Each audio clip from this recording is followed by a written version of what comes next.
Hello! Welcome back to another session of Cougar Man's D&D World. We love to be here. Last we left off, you guys were in the... could have been called essentially the Kung Fu Valley. Basically, the ship... you guys moored the ship due to another larger battleship-style airship coming over the top of you guys. Questions and thoughts about that, whereupon you guys eventually go down, have a look. It turns out that on this ship is Rakshasas, with a large contingent of prisoners, most of which being human. You find out that over the course of this sort of investigation, that the ship is being led by Ramrana, the first son of the warlord Sangshoa, previously Universe 1 known queen, and that he has ascended to becoming the king, or the god king of all Rakshasa, after having killed his father and taken his place. So it looks like he's up to some nefarious things, dealing with some sort of what might be a dark and cultic activity with these prisoners, making them build these stone statues of this human female-like figure, who in one arm carries a child and the other carries sort of a bundle of grain. I'm pretty sure I said. And that the more striking thing about it is that all these prisoners are basically singing, or at least hymning, in a mantra-like style, I don't know really what to call it, but the chant that you guys have essentially been hearing since the very beginning. So some form of connection is there, unsure what, but you guys are sort of cleared away to stay away from it because not safe. And before sort of anything else can happen, the mist washes through the valley. You guys are teleported back to your ship, and sort of hide within it as figments of your past try and get you guys to open the door, of which only the undead monk, Evander, is nearly able to do, if not for Sia's timely involvement of getting Arclight to take hold of his body to move Evander away. And upon doing that, Arclight, in that brief moment, suffers a gash wound on his face before he sort of dismissed with a wave of a hand. You guys wait out the rest of the mist, and then up and away you guys make your journey, the last leg to the town that, off the top of my head, I can't remember. Zhongjin? No. World States of Precursus. I check this map every fucking day. Correct, Zhongjin. You guys managed to fly above it, but you park it down into the low hills, and you five, sorry, the fifth member being Theandris, the human necromancer, journey into the town, sort of way late at night, stumbling across coming into an inn, where you guys have managed to find a bed, find a room, and pay a little bit extra money.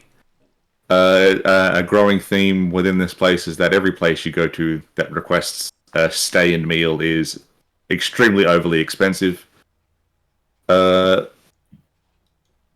You are spoken to by, at least Sia is spoken to by a Knoll, saying, "Hey, come find us when you're ready."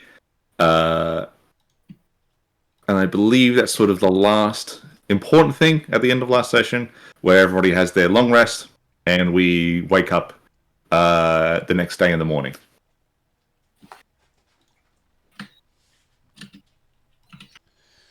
Sick. So we're not in Chongjin. We're just in a town surrounding it or near it. No, we are in Cheongjin. Oh, true. Okay, you said you flew over into the lowlands. I wasn't sure if that was like us going over this. We parked you guys parked the ship Cool. This one's coming. into the low hills to keep it safe. Yeah. And sort of hidden as a means to escape.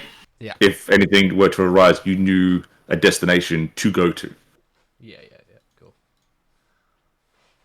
Alrighty, let me just load up Googman's D&D world.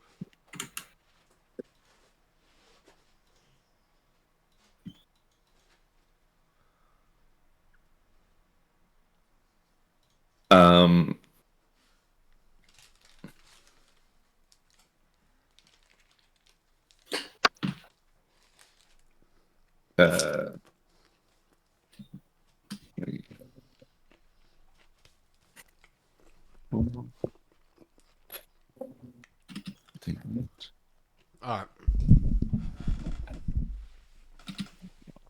Okay. So our goals are looking to the Knolls. So the group objective is to find his platinum ring holder. You guys don't know where he is, but it's like, you know that he is still within Cheongjin, based upon, or at least last known location, he was in Cheongjin, based upon vision from Finch. Yep. And that this platinum ring holder, as said by Rikoshi before he got possessed, would know the location of the gullet. Alright, sick. Alright, so I am just going to take the standard approach. And I ask... Because I don't know what they look like, do they? So, due to Finch's vision, he looks like he was in a wheelchair. Mm-hmm. He's a very aged human. Cool. And this is a different platinum ring holder to the one that Wessel's chasing, correct? Wessel is not chasing a platinum ring holder. Wessel is chasing after a 8 crown. That's right, because his mum was a platinum ring holder or something, right? I can't remember. Because his mum wears one or the master crown. Yeah, that's right. I'm trying to remember that story now. All right, cool. If that's the case, man, I'm going to take to the streets. And my first point of thought will be to find this person, was to not ask if this person is important, but I'm going to look for any accessibility places. Anything that's wheelchair accessible. I'm going to check there and say, hey, I'll ask some questions. So I walk through and I just find either a wheelchair maintenance store or something along those lines. Like, where, like, you know, if wheelchair is the distinction, then I'm going to try and figure out a way to siphon this dude out via that. So stores with ramps, or if I can, is the floor? What's the flooring like on this city? Is it like pavement? Is it like It's basically like cobblestone and shit, or like is it smooth cobblestone? Smooth cobblestone. All right. There's probably no way for me to discern any evidence of wheelchair tracks, right? Not really, no. There. Okay. All right. Okay, I walk forward, and if I don't see anything wheelchair-alike for 10 minutes, I'm going to ask a guard. Okay. Roll me a perception check. Alrighty. Here it goes. That is 16 plus... Sorry, I got the fucking sheet up instead. I got the OBS instead of my sheet. Perception plus 0, so 16. 16? Alright. There's no real easy way to determine what would be or would not be accessible for a wheelchair, as it is something that you have never seen of before in your life. Right. So wheelchair is a new invention. Okay, so I'm not even sure what a wheelchair is. In a way, yes. Right, okay. But based upon sort of description given from Finch during his vision, you know, you're ruling out stores that require stairs to get into. Yeah. You're ruling out places where, you know, if they can't get in themselves, you think of it more sort of a more personalized single-use wagon. Yeah. Okay. Cool. So that cuts out quite a bit of what you feel like might be useful. But sort of the places that are left within this small zone that you're searching in, none of it really looks like something that a platinum ring holder would go to or use. Yeah, you're right. Okay. All right. Then I will,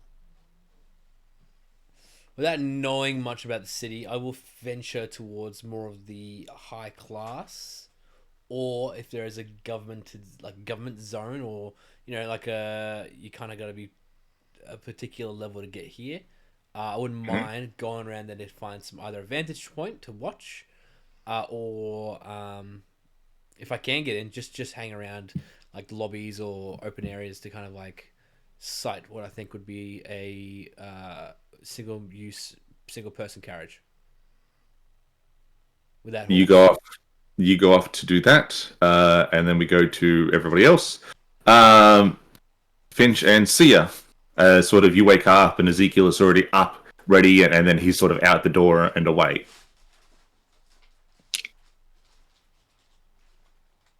I believe the first thing I was going to do is go to the family. All right. Finch. I don't really know what I'm gonna do first. Oh yes, actually I do know what I was gonna do. But I didn't want to do it last time for the sake of time. Yep. But I wanted to, now that we are here, check the platinum ring holder's position again. With the eyes. Yes. Okay. Wake up, get ready, and then activate the eyes, and you appear in a sort of darkened room. It looks to be the insides of a cell. You see the man you are after. He is sort of lying and cobbled on this sort of stone floor. You hear the sounds of sort of like an old person whimpering. The sound of water dripping from somewhere. It sounds like you might be in a cavern of some kind. Getting a sort of a turning the vision around. You see that at the very least, everything but one part of this cell is rock. The other part is sort of a wooden style palisade connected floor to roof with a couple of metal bars for vision, or where maybe people throw in food and drink for if they cared enough for the prisoners within. But he's still alive, just somewhere, and the vision ends.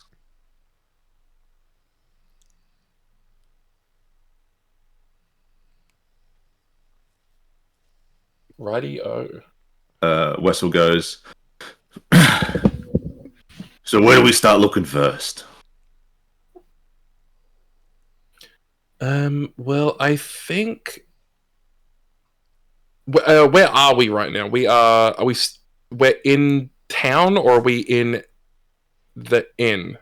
So you're in town, which has the inn inside. Is that where we're at? Yes, you are in Okay. Chongjin. You guys entered there last night. Passed through the mines, the factories connected to the mines, then into all the residential, commercial areas of this town. And you guys found this inn, and this is where you stayed the night. You did buy 3 nights worth, so you're on the second day. Oh, that's right. Well, first, I think we should sort of look around town and get our bearings. For example, we're looking for a prison, so probably common places where prisons might prisons or dungeons might be, such as under sort of the administration buildings, or maybe in its own building, and sort of work our way from there.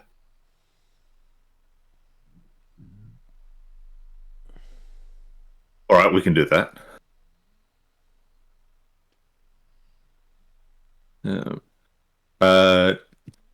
Did Sia want to stay a little bit, or was she just sort of, I know what I'm doing out the gate? I think it's more of a she wants to get it over with so she can focus on helping. So I probably just said, "This is where I'll be if you need me," and then leave.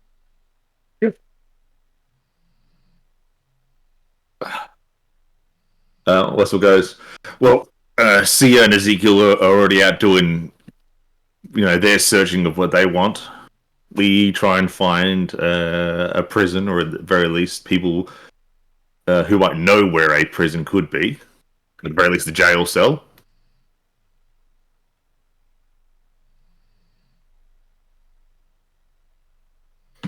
It's a place to start. All right, let's do that then. And Whistle sort of just shakes himself a little bit and leaves the room.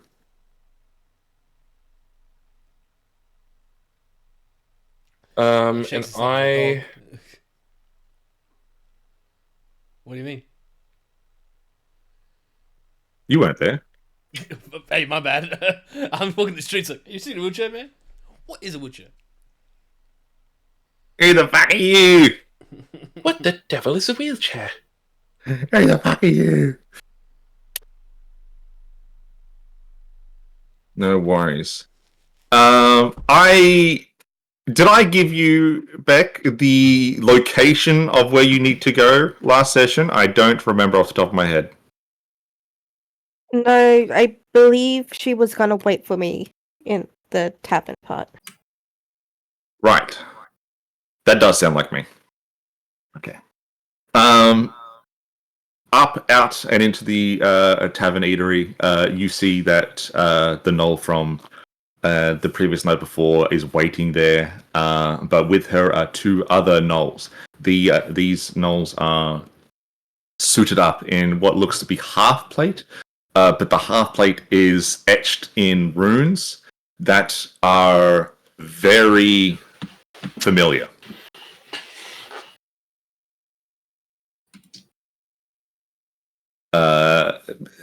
You swear you've seen these at least recently before, but it's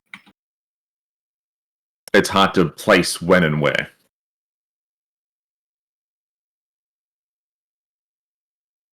Right. I'll go up and good morning, and other than small talk, I think she's gonna ask about the runes as they are walking to the place. Well, Sia, thank you for joining me this morning. It is not far to the outskirts of where we are situated. In regards to these runes on this armor, it is best left to talk about such things not out in the open. It's a family secret, one might say. Fair enough.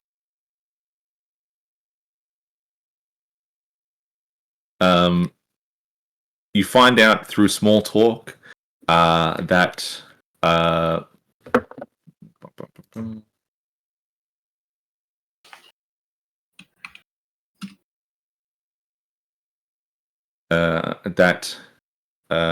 this sort of female Knoll is named Jara, and they have not taken a last name. None in the family do. You do know that she is a family of her specifically of 10. She has 9 other siblings. And you are aware, or you've come to find out that within Chongjin is the only sort of location with a Null population greater than 50. within Arcosis.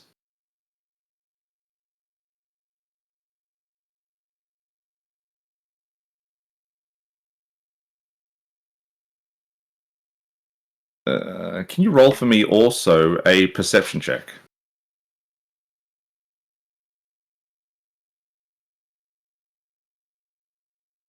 Give me one.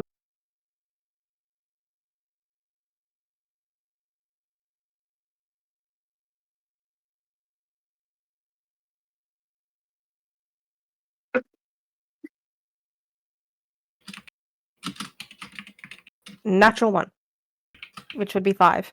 5.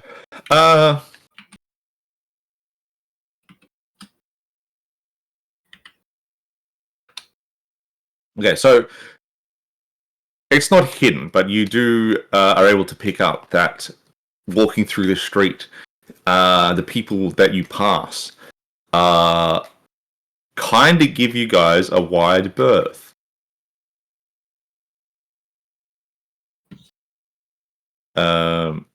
Jara doesn't seem to notice or care. And the two other gnolls following her, or following you two, seem to not notice or pay attention to the townsfolk's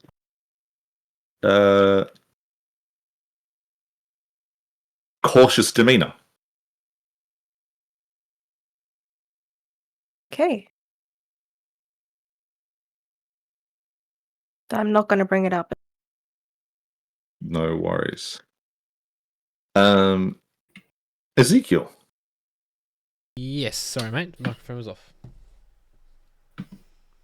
That's okay. Don't do it again.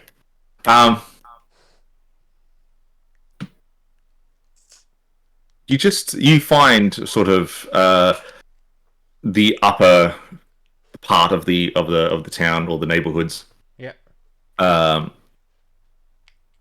Nothing really screams out, this is where a Platinum Ring might be. The best of your knowledge in regards to the wealth that Platinum Ring members either they had, whether or not they still have is not known. But as far as the mythos of Platinum Ring members go, is that they were the most wealthy individuals within Arcosis. And I don't know this person's name, hey? No. Okay. What's the most what's a regal human name that I would know? A regal human name that you would know? Yeah. Probably Pendragon. Alright, sick. So I will find the nearest rich-looking person, and I will just approach them. So, sorry. Didn't mean to interrupt your day there, but I'm just trying to find a friend of mine. Yes, and who might friend this be? He's an older friend of mine. I would probably say in his late 70s. He's a man named Pendragon. He is in a wheelchair, which is like a single-use, human carry wheel thing. It's like a cart with wheels, but no horse. If you know what that is. I don't know of any Pendragon you speak of. I've never heard that name before, as far as where in my life. Not in this town, anyway. Not within the Cortoperacy. What a stupid name your friend might have. And you do not need to explain to me what a wheelchair is. I am quite familiar with it. You are looking at the person who invented it. You invented the wheelchair.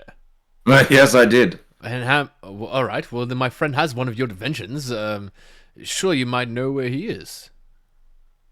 Would I know anybody that wields my invention as if I see them in person? Congratulations! You can no longer walk and magic can't restore it. Here, have a wheelchair and a gold star. I don't know if that's necessary to say that, but that's fine. Well, all right. Well, is there like a community of these people that you might know of? No, and I wouldn't care to know it. Well, you've invented something that's helped people out. I thought you might, maybe you would care more. Those with the inability to walk are beneath me.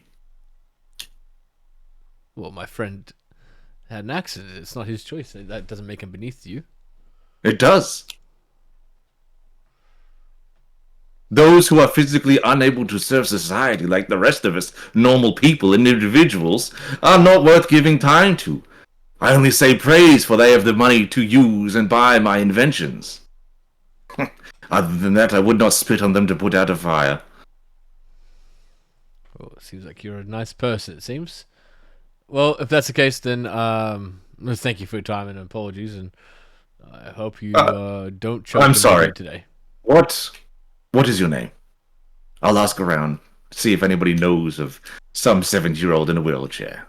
The name is Zeke.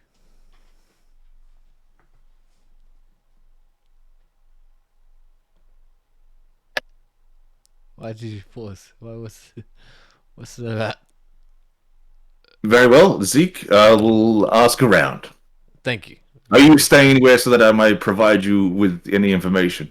You can let the guards know, and I will seek the information out tomorrow. And then he looks at you. Yeah. Like, why did you use that word? Which word? Guards. Is there no guards here? They're not called guards. I've noticed that quizzing. I go, oh, well, I'm sorry. I just don't know the name of my establishment that I'm staying in. You don't know the name of the establishment you're staying in. Yeah, we've just pulled into town. Surely the name of someplace you were staying would be quite important. How would you not know where to go then? Once Well, you got lost, I know you where could to not ask physically for help. I wouldn't be able to, but I could tell them of the similar geographic places of where it is. As in, it's down the road a little bit down that way, and Where are you from, friend? I'm from the desert kingdoms of Ragash. Are you? Indeed, I am. That accent would suggest otherwise. Yeah, I've spent some time in Arcosis, so I've kind of picked up the goblinish accent, if you know, understandably so. Right. All right. It's been Have a good day. You too. And walk away. I'm like, oh, this is very weird. I didn't like that conversation at all. And I continue a little bit longer to walk around and find more single person carts without horse.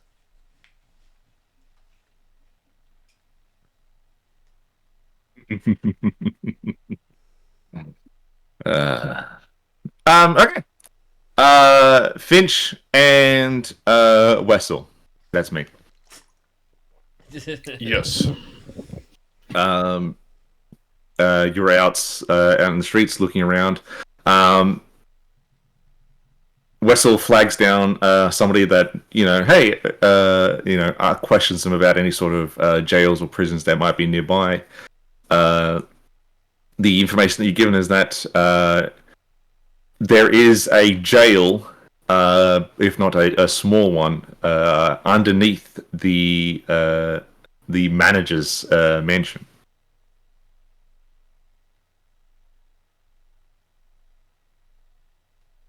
But that it's hardly ever used. There's not much crime within the town. Wait, did you say manager's mansion? Yes. He's a manager?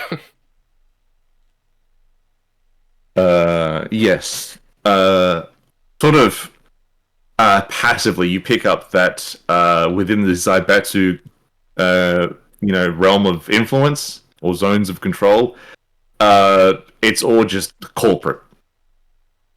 Right. It's all business is the government, and as such, there are no mayors or democratic government officials or things like that nature. It's all there are managers, there are supervisors, there are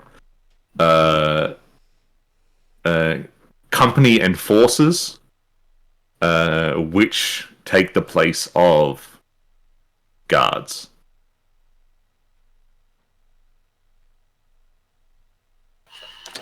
Okay. Not a bad spot to start. We find that out. Yes.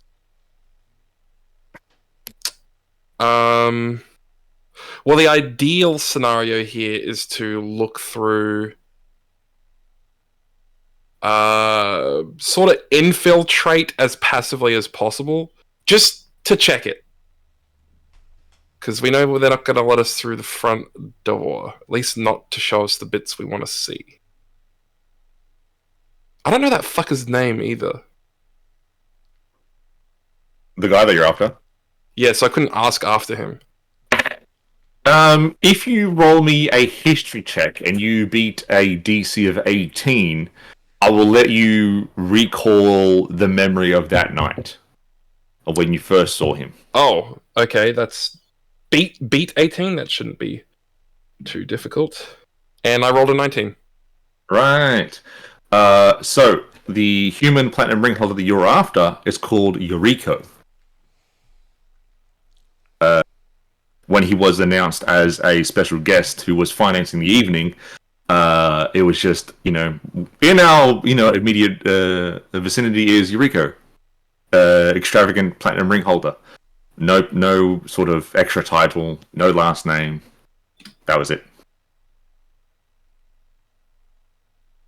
Okay, well, well, in that case, what I'll do is I'll just be like, alright, so, Wessel.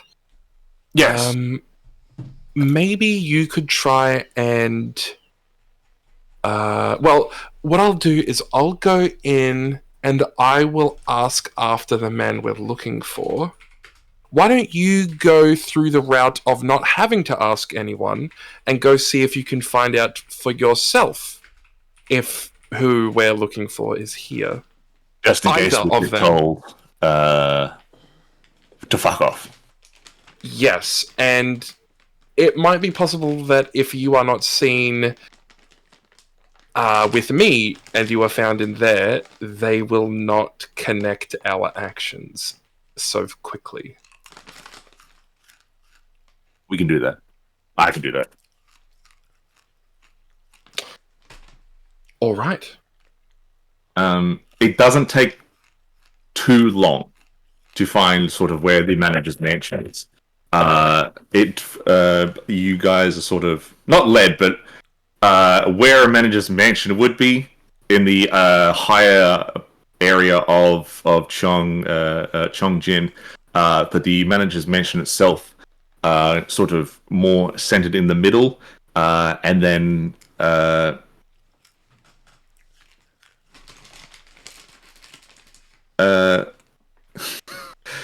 what's that? I've forgotten the name. Fuck me. Crevice. Battery. No. Balcony. Arches. Pathway. It's walled. Fuck me. The sort of in near the center of the upper tier suburb is a walled mansion style villa. Above it looks to be a lot of like sharp metal wiring. More so, I think concertina wire, and that's sort of the front connecting the gate to the mentioned villa. Is a set of oddly shaped hobgoblins. There's something just a bit off about them. The symmetry of their faces is slightly off. One eye is just either slightly higher or lower than the other, slightly further or inner apart. They give off a sense of uncanny valley.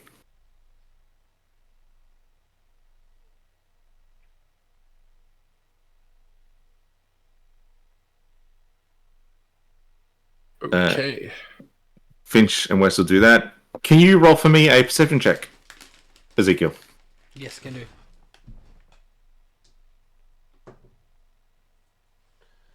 Four. You don't find anybody in a single person used carriage. Alright. But you do see standing out, walking through the street, a cloaked figure with robotic bare feet. You see Wessel sort of moving across, and then noticing Wessel, you see Finch. I approach him. Oh, fellas. You approach me. I approach both of you, I guess. And I approach and I say, oh, fellas, I had no luck trying to find this platinum ring holder. Well, we're just checking out a place now. Right. Do you want to come with, or do you want me to seek out another different? No, area, I maybe? would prefer if you did not come. Not to worry. Is there somewhere else I might check out instead then? Well, we might still have missed something. How sharp are your eyes? As sharp as knives.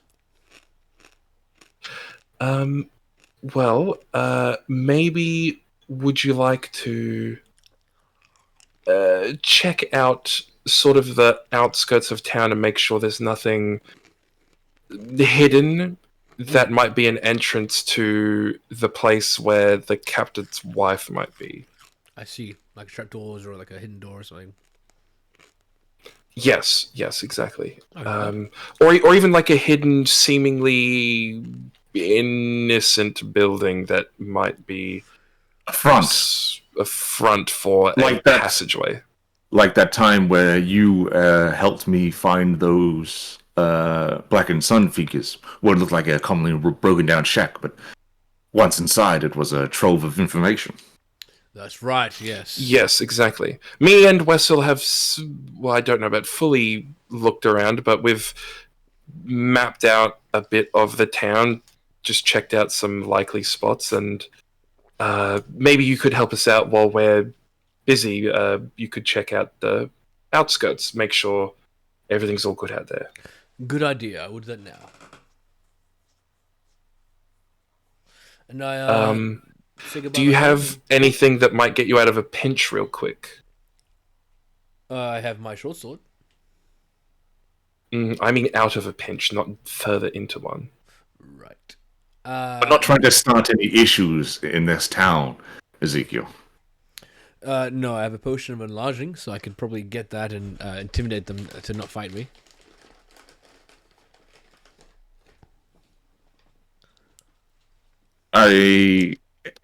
Wessel looks at you, Finch, and he just goes. He just shrugs his shoulders. He's got nothing to help in this situation. I'll be fine. Well, You'll hear me roar if there's anything wrong. I doubt we'll hear you roar at the outside of town, but if you believe that is wise, then all for it. I'm glad that you're backing me. All right. You just let me know how you go. And I walk outside towards the outside town. All right.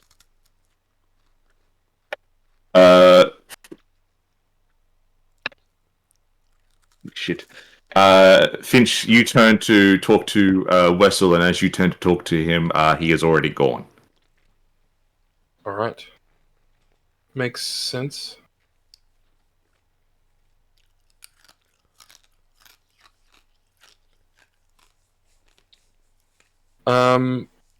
But yeah, I guess I'll just sort of walk through the main entrance of the manager's mansion, or walk up to the entrance if there's a checkpoint of some sort. Yeah. It looks like it's a combination of checkpoint and just general guardage for this manager's place of residence. And one of the hobgoblin goes, "What are you doing here? What are you seeing the manager for?" Well, I was just inquiring where certain. What was his name again? Yoriko. I was just inquiring as to whether or not Yoriko was available, if his schedule was free for a quick meeting. I don't know who Yoriko is. Well, I am unsure whether or not this is obvious, but he is Zaibatsu. So maybe I could talk to an administrator or someone who might know about the schedule of said Zaibatsu. The manager requires 5 pieces of silver to be talking to between the hours of morning and noon. It is still between the hours of morning and noon. 5 silver pieces, please. Am I to pay that to you? You are to put it into the box. And he gestures over to the side where a wooden box is situated with a slit in the top for money to be placed in. Where is my silver? Oh my god, would you look at that? I actually do not have 5 silver pieces, but I do have a single electrum. I have an electrum piece, if that would suit your needs as well. Due to company policy, it is worth noted to know that any amount given above silver pieces, no change will be provided. Well, that's okay. An electrum piece is worth 5. One of the other guards steps over and goes, as of company mandated changes, 1 electrum is now worth 10 silver pieces. So saith Lord Creator. Oh, so it's now the same value as gold. Gold has also increased. Oh. Well, as I don't have the required amount of silver, nor do I have... Oh! Wait, no, hang on. Let me reach into this fucking bag of fucking bronze that I have. Will this suffice? I'll pull out 1 and say, will this suffice? What's the exchange rate on this? The second guy goes, where did you get bronze?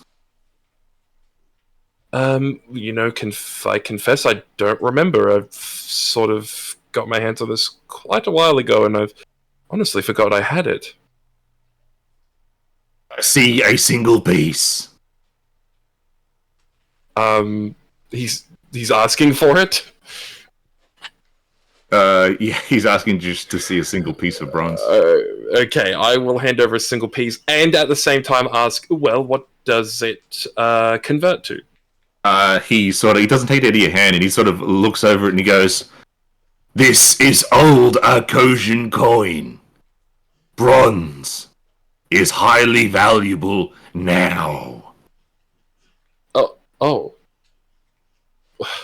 Well, this is rather annoying. I don't appear to have the sufficient coinage to equally meet your price. So I shall simply pay the single electrum. As noted before, no change shall be provided. You are donating money of your own free will. Do you consent? I consent, and I honestly thought it went without saying. It must be said. Thank you for your donations in these trying times. You may now enter the abode. Wonderful.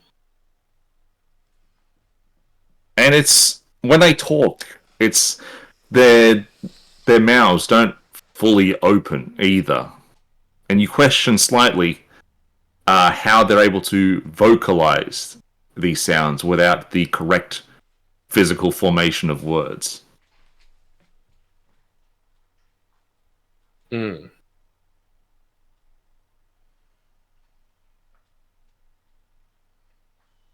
Right, you gain access to enter, at the very least, the manager's mansion. Sia, we go to you. Taken towards the outskirts of the township itself, you are directed towards a very simple and plain looking 2-story house that goes back just a little bit, probably taking up like 4 house blocks worth of space. Not walled or guarded. It's sort of very much aesthetically fills in the space of the surrounding houses. Before Jara goes, so, unfortunately, I cannot enter with you. I have other tasks that need to be performed today. But please, head inside. It is unlocked, ready for you to open. And grandfather should still be there waiting for you within the foyer. He might be asleep. So if he has, just gently nudge him on the arm and wake him up. Okay?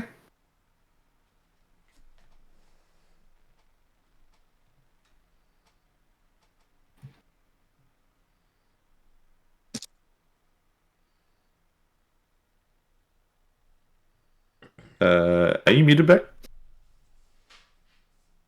Are you there?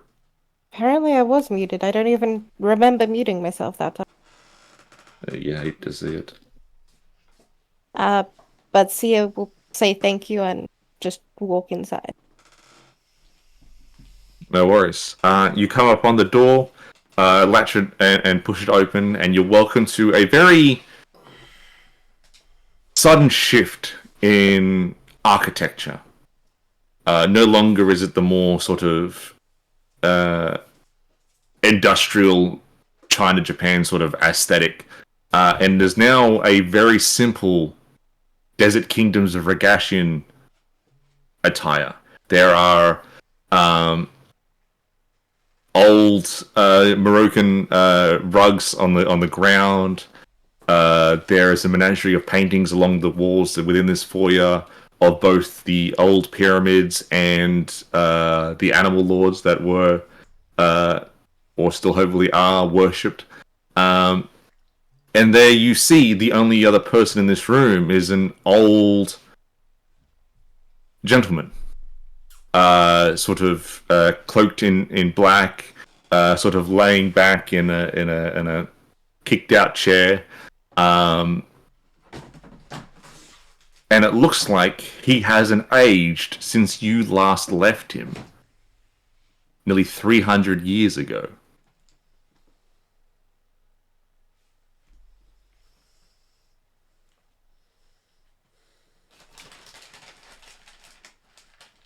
$300. What was his name again? Bum, bum, bum, bum, bum, bum. Maradio. And what was he again? Sorry. So he was the grandfather of the little girl that you saved who followed you into the mine. He is the person that saved you guys when you sort of escaped, who both healed you and Gresha. He knew about the very sort of evilish realm that you and Gresha had accidentally stumbled into, as well as those other guests or other adventurers all that time ago. Yes. Was he bugbear or? Yes, he was a bugbear.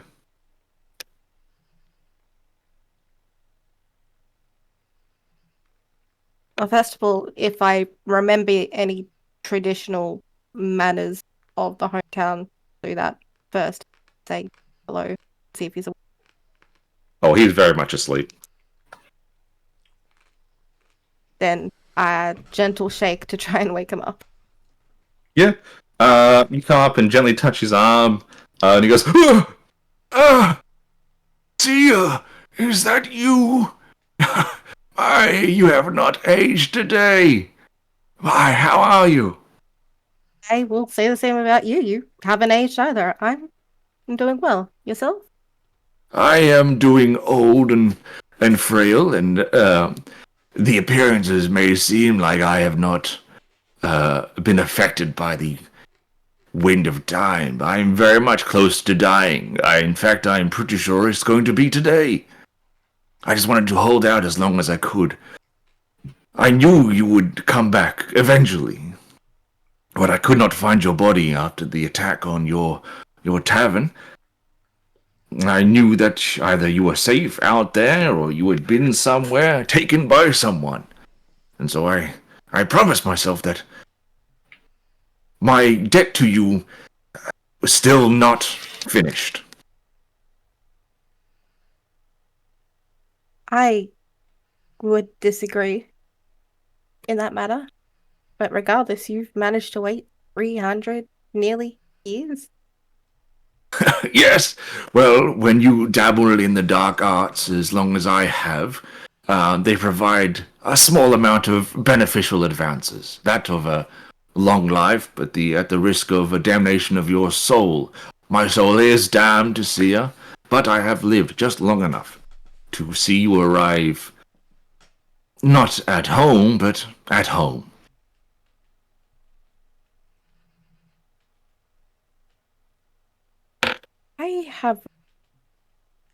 I don't.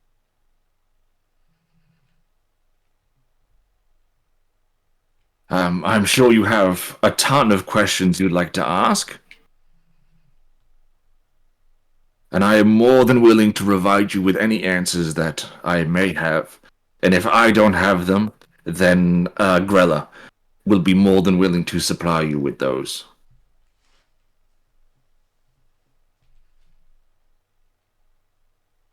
What do you mean, like a descendant? Yes. Unfortunately, Grella did pass us quite a long time ago. The crystal had only had enough sort of power to allow me to bring her back from the dead. There were some side effects to that, but yes, it's essentially you'll be talking to a great granddaughter,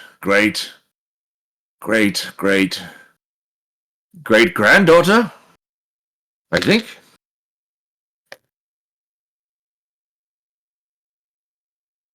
Right.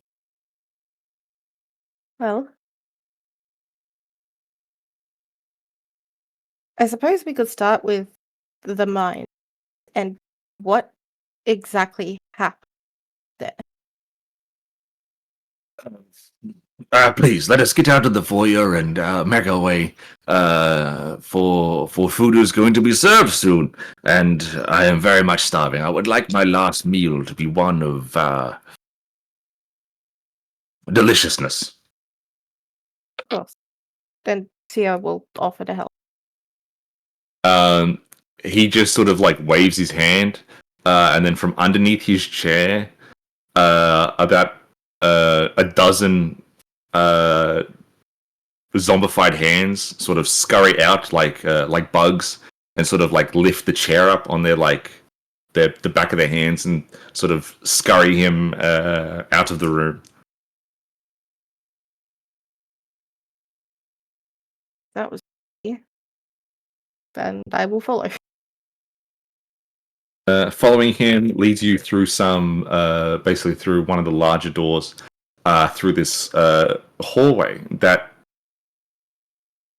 should by all rights reach the back of the compound, but the hallway, after a couple of steps, starts to dive down.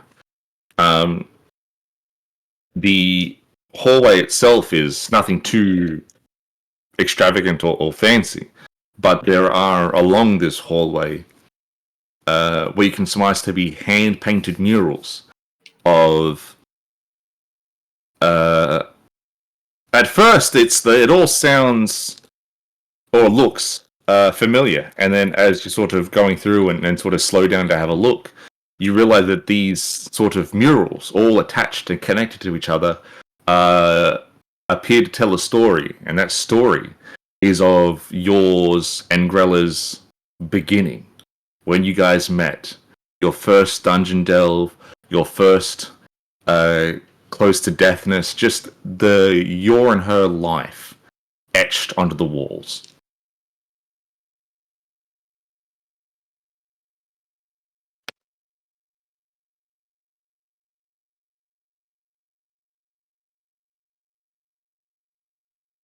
Before finally reaching to the very end, where the last sort of mural is of Grella sort of standing stoically, sort of above a town, sort of just standing there waiting.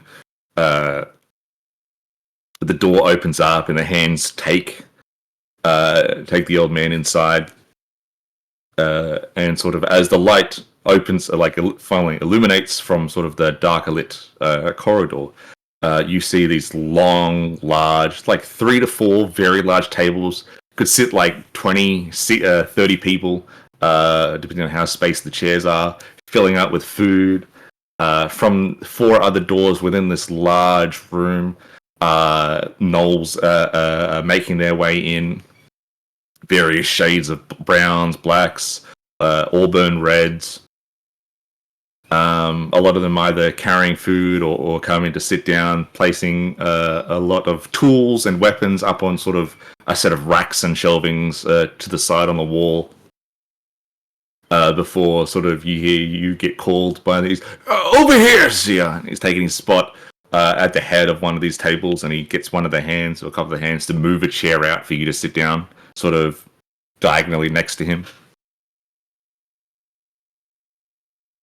This is really surreal, but she will do as asked.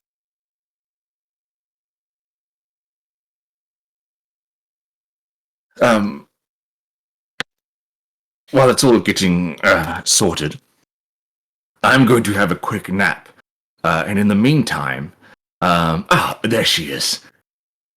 And he points over, and a gnoll looks with like a 1-to-1, as if the day you had last seen her, she walks into the room, sort of, and as she sort of sees you and the old man, there's a sort of like a hyena-like yip of noise, where the others all follow suit once it starts. It's sort of hard to stop before it dies down.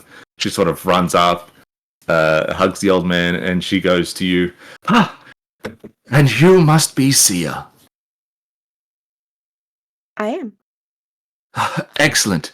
And she goes, we have been waiting for this moment for a very, very long time. And she goes, and as she sort of turns to make mention about something the old man has said, he is already sort of fast asleep. The hands crawl up from his chair and pull a blanket over the top of him before they sort of scuttle out and underneath his reclined chair again. So, first off, Sia, I am Grell, the Spleen Eater. I am, of course, a great-great-granddaughter of so forth of the Grell that you knew.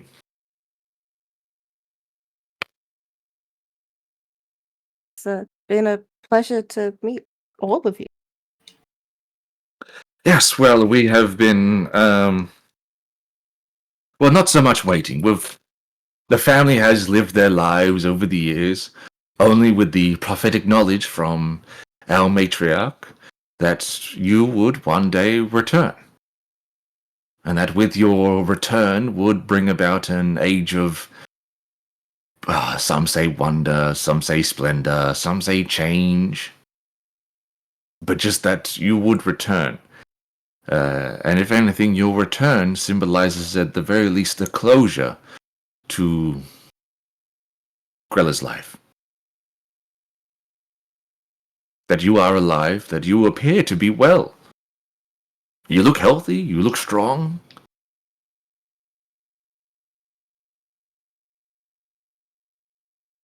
This is, if I'm honest, absolute insanity. Please, honesty is something that we cherish here within the family. What is what creates this insanity for you? Just mostly that I can't believe that you're here. I had no idea what happened to Grella. As far as I knew, she was dead. Until recently, that is.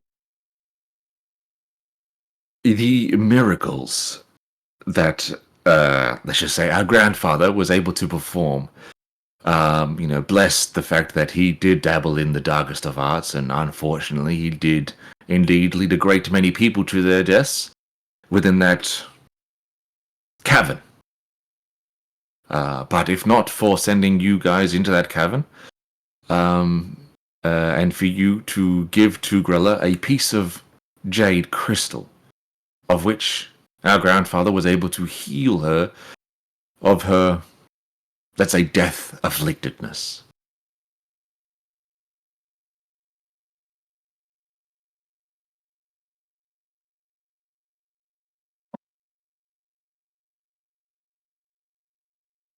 And so, with you gone, so the stories say, with nowhere else to go, Grella returned back to Tianjin. Back to the little girl that she had saved and continued to watch over, where she eventually met someone and they had kids, and then their kids had kids.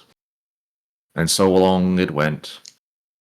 But what sort of became known fairly quickly was that the jade crystal that the grandfather used to resurrect her ended up being absorbed by her and changed her very essence, her very life. So whenever she had daughters, or her daughters had daughters, we were null. True. No half-breeds. No half-cuts. No, we are 100%. There are sons out there for sure, but the sons are, well, they're shy and they're sort of giddish. It seems to be a strange phenomenon with the male population of the family. That is utterly fascinating. So every female is born 100% null. So do the males become half caste, or do they stick with the father's side of the race? It's a combination of both. There's no real hard set in stone motion of it. Sometimes the men are born half null, half whoever their father was, and sometimes the men are just whatever their fathers were. No null whatsoever. How do you ever know whether you're... What, that we're all related? I know that is a random question, but if you were to find someone that is boy who took after his father, but they're also shy, how would you know that you are related? Like, especially if you say they splintered off from the family. That is a question we had to ask ourselves much, much earlier in our family's history, with the concern of inbreeding at risk at the time. It was decided that, at the very least, the women would venture out and travel. During their formative years, they'd go out and adventure, just like you and Grella adventured, and then they would return home, with a partner or not. Okay. Right then.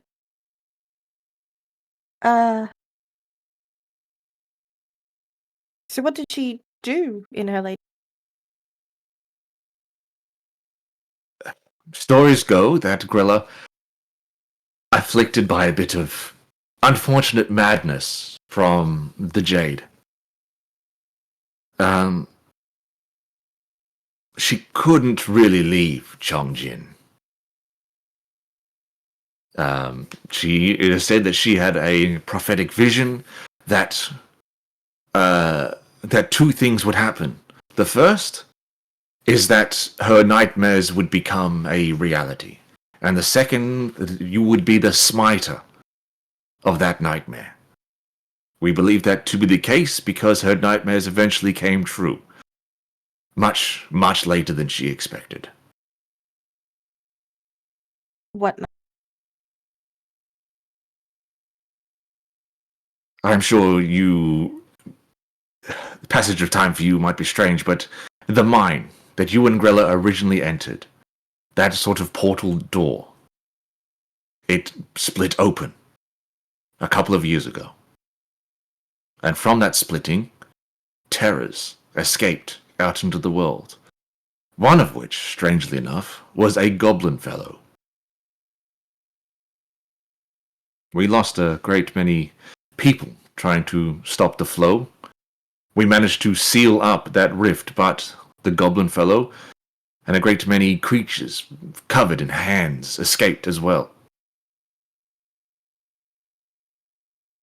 We've done our best to try and keep tabs upon this creature's location, but we lost sight of it south of the border, and the last we have heard of it is he has merged himself with what the Arcosians call warlord gems. What we know of as the power essence of Gok Tengri.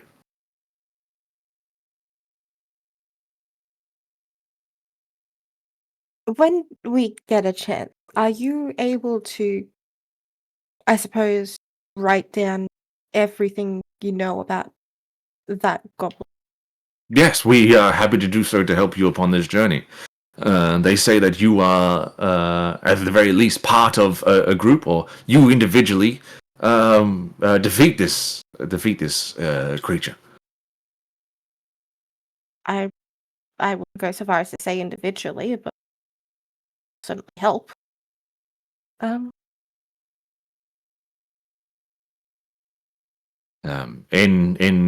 Grella's original journal, just before the madness fully took her, she spoke about that you would bring about a new age of worship, one away from the sort of chaotic nature of the animal lords, one away from the 8 emperors which are worshipped in this realm.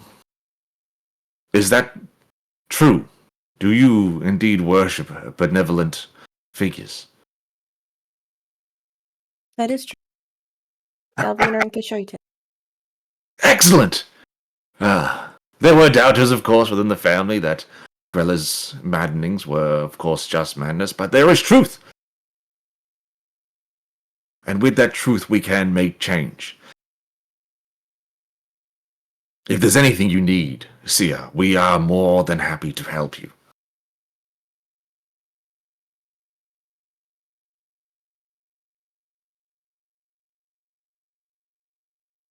Let's talk about needs later. I just would like to know more about what's happened in this so far. What are your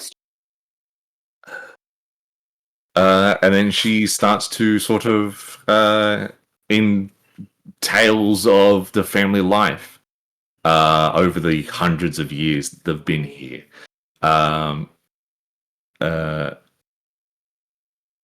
And while she's doing that, every now and then another Knoll will kick in and be like, "That's not right," or "That's not what she said at that time," and just a lot of like banteral laughter as you really feel like home here. And so we go to Ezekiel, wandering Awesome. around the edge of town. Sick. Can you roll for me a perception check? Would love to. I'm hoping this pre-workout fucking kicks into gear soon. Alrighty. That's 11, brother. All right. In the way of any sort of hidden or more than meets the eye thing out there. You have real no idea where to start looking. Yeah. It's all the architecture of the town itself is so far strange. Is so much stranger than sort of what you're used to. Yeah, anything could be anything, really. Buildings don't look like they're made out of what they used to be made out of.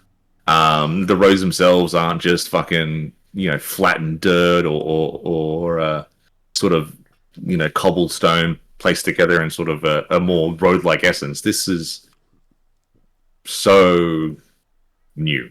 Manufactured? Yeah. Okay.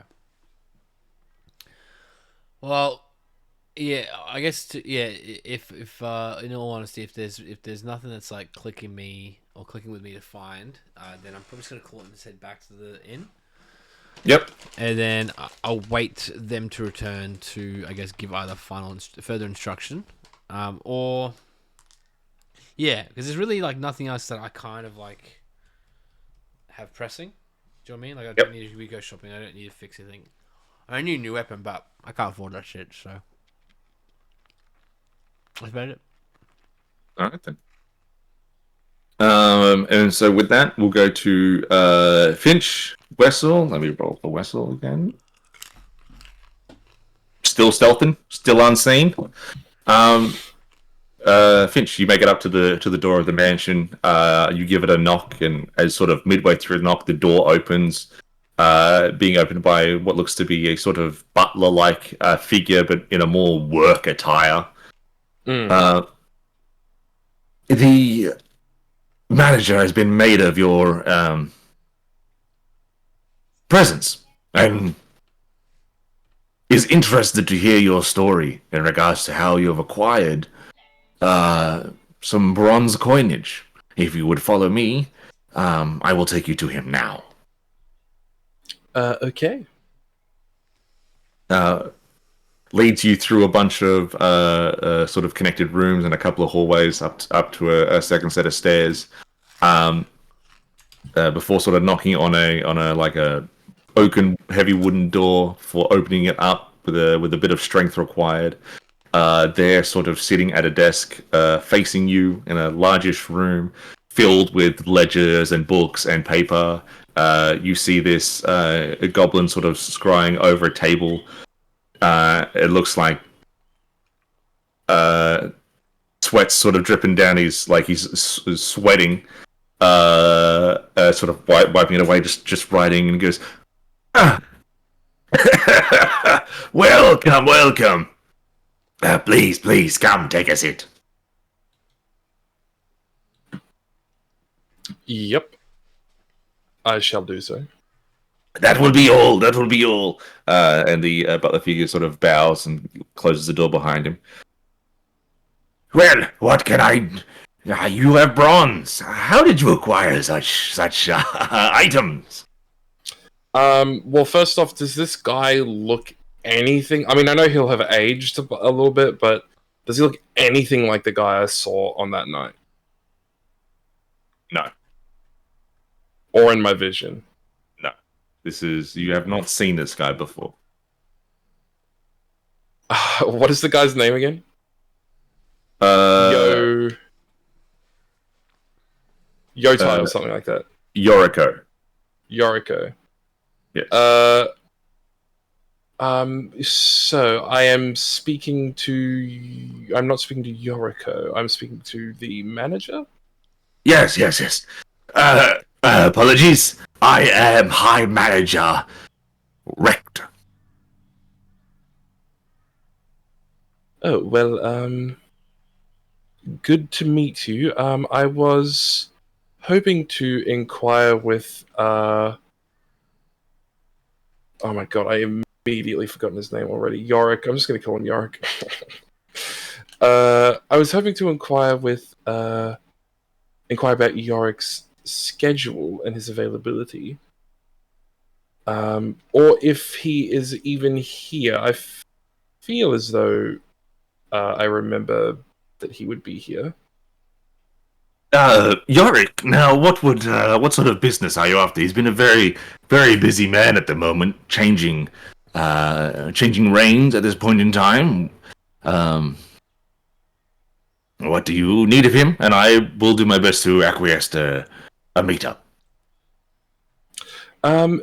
Simply have some catching up that I need to do with some, I guess, a debriefing that I will require from him or him from me. We haven't seen each other in a while, and you are inquiring as to why I have bronze. I am a bit removed from the loop for a little bit. So I am just here. I am a how should I say, private employee of Yorick. Not, I mean, I'm not Zaibatsu, you can tell by looking at me.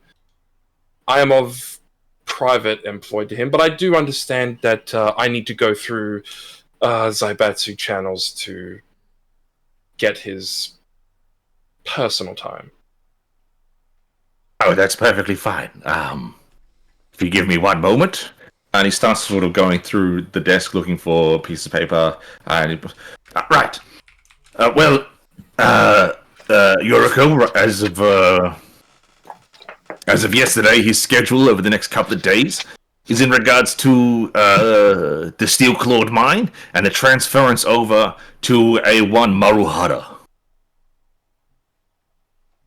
Okay, so yes, overseeing the transfer, as you said. So he should, due to his physical inabilities, he should still be down there. He doesn't really leave until late. Would you be able to provide an escort? I dare not wander down there alone without the authority. Of course, I can provide you as such. I can have some of my employers accompany you on this endeavor. That would be excellent. When would that be? I assume not right now. Well, I have sort of just shown up. You are a private employee of, like you say. Look, I am not close-minded enough to not be bribed. So if you hand over your bronze pieces, we can get it done now. If I hand over my bronze pieces... Yes. What, all of them?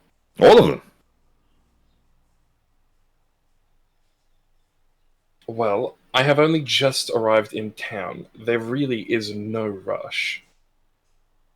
I merely wish to meet with him, and if there, like I say, a scheduling conflict, and I know it is improper for me to show up unannounced, I merely only need right now for him to be aware that I have arrived. All right. Well, you hand me 5 bronze pieces. I will tell him straight away that you are here, and that he should see you out. I remind you that I am under his personal employ, not yours. I understand you are open to a bribe, but if I am not, I would rather that not get in the way of my duties. Of course, of course. You're right. I don't employ you. You are, like you say, an employer of Yoriko. I am indeed open for bribes. You are indeed not pressed for time. So what is it you want? That I can provide to you.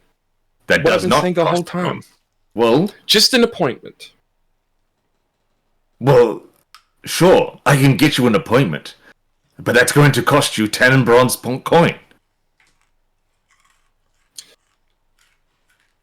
Fine. Then Excellent. at least tell me when he's coming up from the mine, and I will meet him here. All right. That's what's going to cost you 5 bronze coin. To know when he's coming up. Yes. Where is his office? I'm in it. This is my office. My office is his office. Then I know where he will be when he comes back. Oh, if he comes back to here. He could go anywhere. Would it not be easier for you to just simply hand me your 5 bronze coin? I tell you where he will be when he leaves the mine? The bronze happens to be important. Any other day, I would gladly hand over 5 bronze. Unfortunately, it is not mine to give. You understand this is the last time I would like to hear about my bronze pieces. Of course, of course. All right, get out of my office. Very well. I'll stand up. I will nicely curtsy to him and leave nonchalantly. All right. Make a perception check as you're leaving. That's a pretty good roll with my babunga. Oh, no, it's investigation. That's babunga. With my babunga 10, that makes it a 27. And you know what? Fuck it. Let's put a little a pervy bonus on top of that.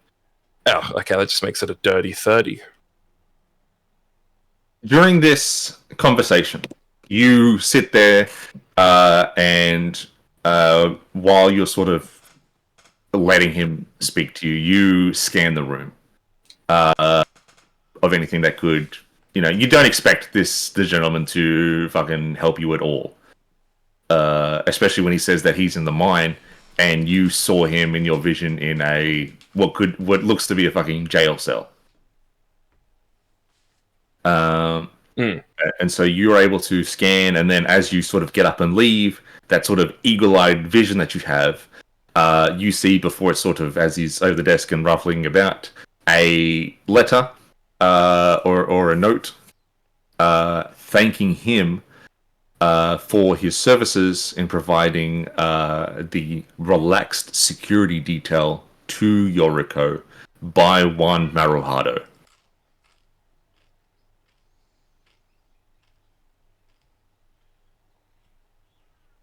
Thanking him for providing a relaxed security detail.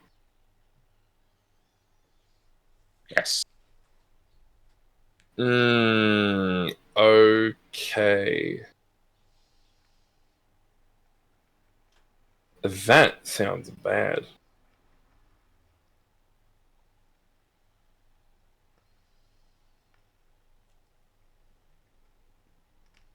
And with that, you sort of exit out the room where the employee butler is there, going, how was your meeting? Let us leave this establishment at once. Who said that? The butler, basically. Oh, okay, yeah, I thought so. Sorry, it just acted very familiar with me. I was wondering if maybe I misheard butler. The meeting was fine. I merely require escort off the premise. Of which I can provide for you. Please, follow me. Excellent. And he leads you back out of the house and sort of down the yard where sort of you see Wessel sort of standing there Good. talking to Munakata just sort of ahead of the security gate.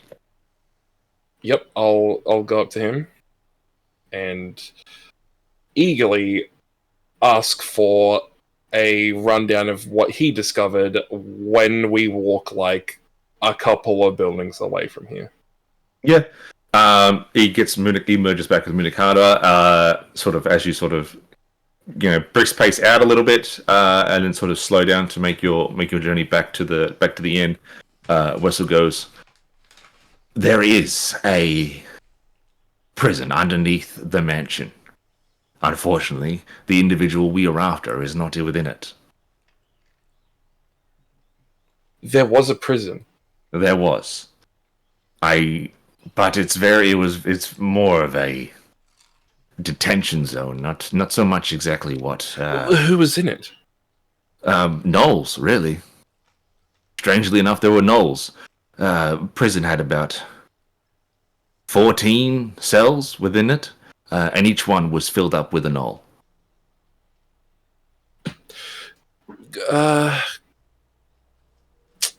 I have this really bizarre hunch that there are actually 2 detention centers here.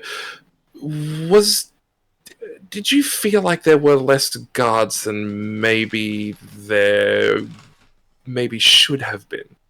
Was it a bit easy to get in and out? You do seem to be done rather quickly. It was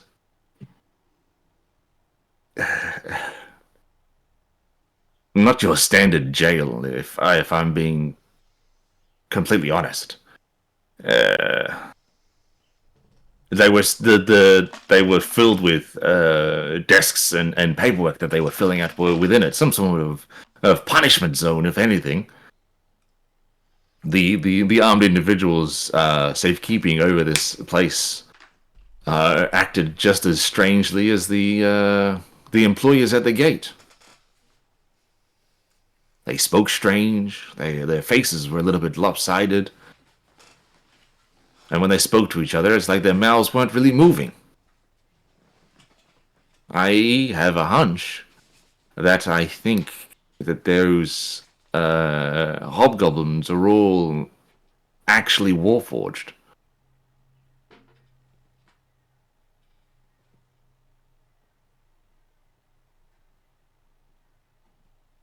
If there was to be a second, or at least a primary prison, I don't think it's in town. I think it's somewhere, I don't know, more hidden.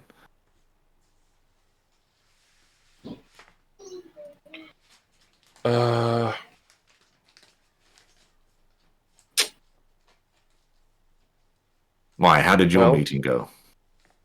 Not good. Mostly, I wasn't expecting to get anything. I merely wished to maybe keep the senses of security firmly on the stranger who walked through the door. But it was honestly quite easy to get in. I told quite blatant lies, and I was never really challenged for them. It makes me wonder if they expected me, or maybe already knew who I was. They really did not challenge my credentials at all.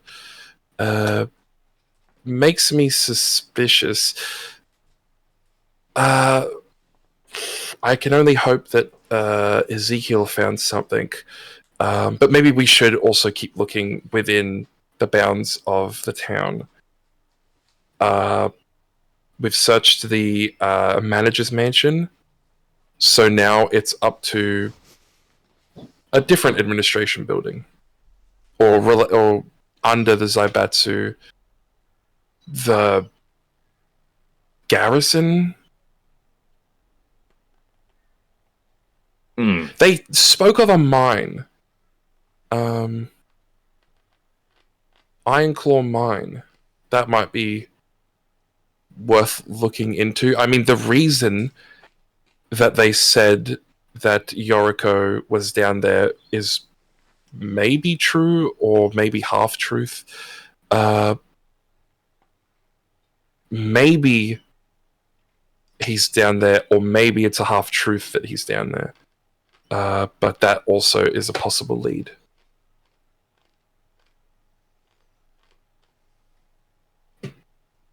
Yes,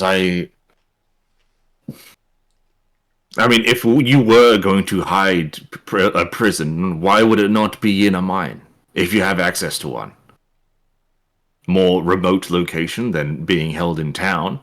And, if things happen within a mine, people dying, or God forbid, a prisoner died, then you just blame it on a structural collapse. There were one of the beams too weak to hold the roof in. Rocks fell and killed him. But, I mean, we do know that there are at least 5 mines on the edge of Chongjin. So if it's one of them, we can have a look. It's just about making sure, I guess, that the other mines aren't, are all five mines on one town is quite a lot. Are they all working mines? Is one of them working? Are some of them duds or shadow operations? You're right, 5 is a lot. Even 3 is a stretch. I mean, this is from what we've seen. This for sure. This is a large town, but never in the.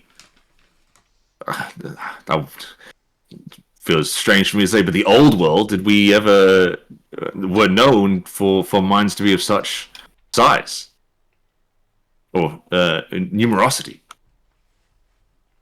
Well, I mean, I was. It was only for a year, but I was a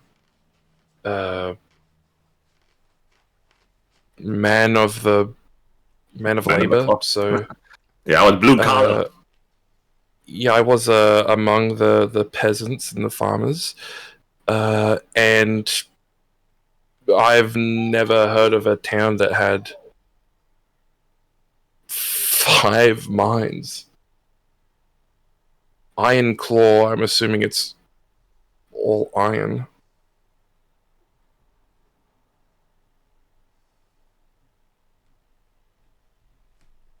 Well, hopefully Ezekiel found something, at least on the outskirts, and if not Ezekiel, then hopefully Sia, wherever she may be, has found something as well.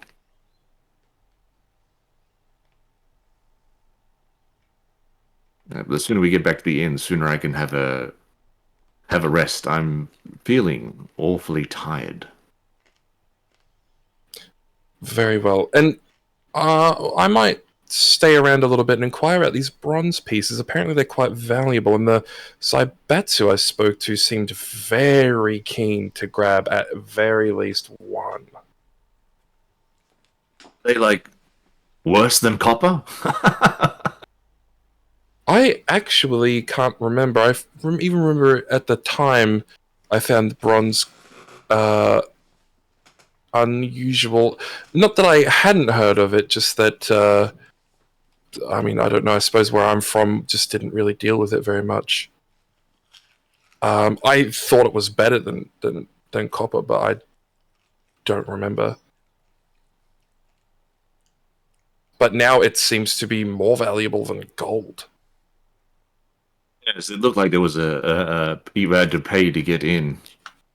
There seemed to be a money collection box on the side. Which I paid with Electrum, which also seems to have risen in value. Only poor little silver and copper seem to have stayed the same. We got a place. Of course, the bronze we were given, this was before we met you, Wessel, but the bronze we were given was from the Rakshasa. That has to be related somehow, I'm sure of it. For money? I've only ever been given bronze pieces by Rakshasa. I don't know that I've ever been given bronze by anyone else.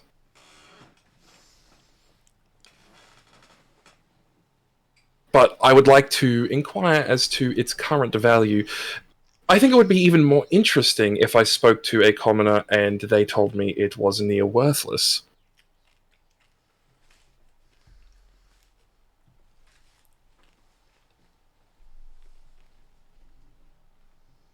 Unicana has no answers.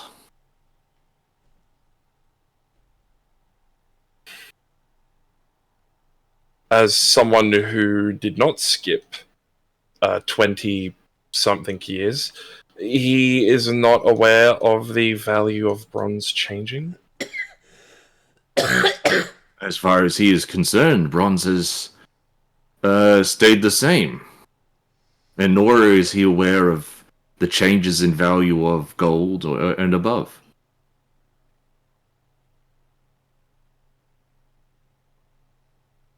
He says that bronze is nigh on a worthless material.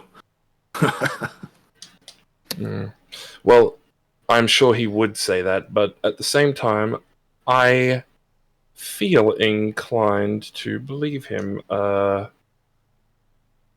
It did seem like the Zaibatsu specifically were interested in the bronze.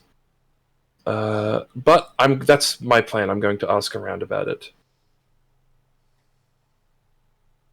But I will, I mean, I'm sure you'll be fine, but I'll walk you back to the inn, and then I will go and have a look around. No worries. And then by the time you guys get back to the inn, you swing past Ezekiel, who sort of enters the same street from another angle, sort of meeting back up. And sort of Wessel enters the building first, and just as he enters, the shadow of Munikata sort of reaches out the door, flips off Ezekiel, and then disappears. What a piece of shit.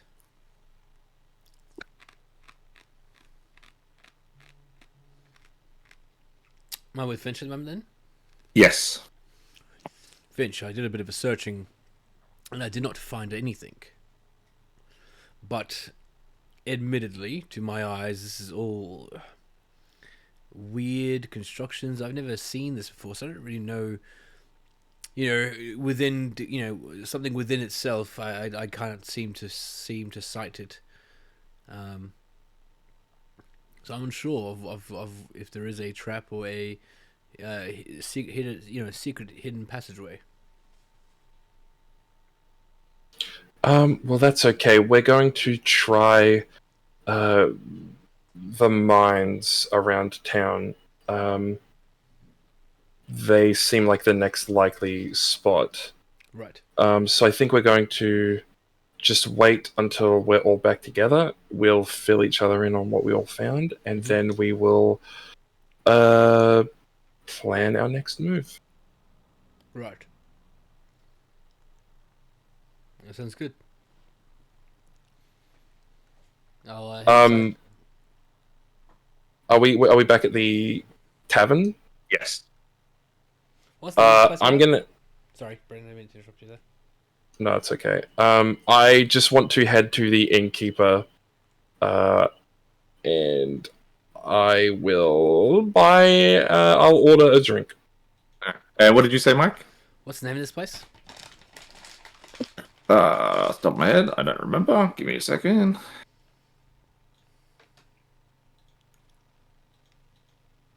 I didn't write it down. Does anybody have the name of this inn? No.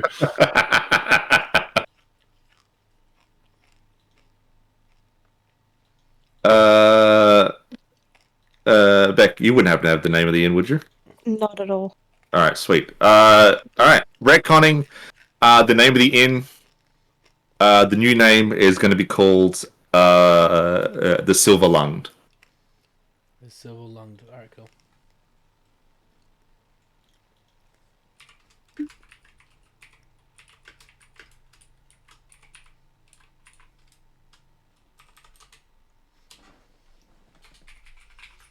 Yeah, so you and Ezekiel sort of enter, walk and talk at the same time, come up to the barkeep.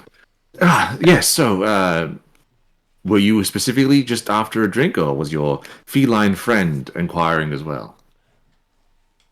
Oh, no, I'm here for support. I just have to let you know that because you did indeed pay for the package, that the cost of such drinks and consumption of food is free. Oh, alright, well then I will have something to drink. Do you have an ale available? Yes, we have the four-leafed wine. That's the special for today. Do you have any like ale or beer or something along those lines? Of the lower class variety, sure, Yes. we can pitch something up of you. Do you have anything in particular that you seem to drink? You are awfully insistent of the ale, so you must have a name of beverage that you want. You can't, you wouldn't be one of those people that just like, give me whatever you want. Is that what I'm getting at here? I don't know if the the mocking was necessary, but no, I was just going to ask for something local. Well, that would be the wine. Right. So there's no local beers. That's fine. I will have a wine then. All right, which one would you like? The four-leaf wine, the one you mentioned All right. previously. Oh, excellent! I'm glad that you thought of that idea yourself. And for you, What do you mean by that?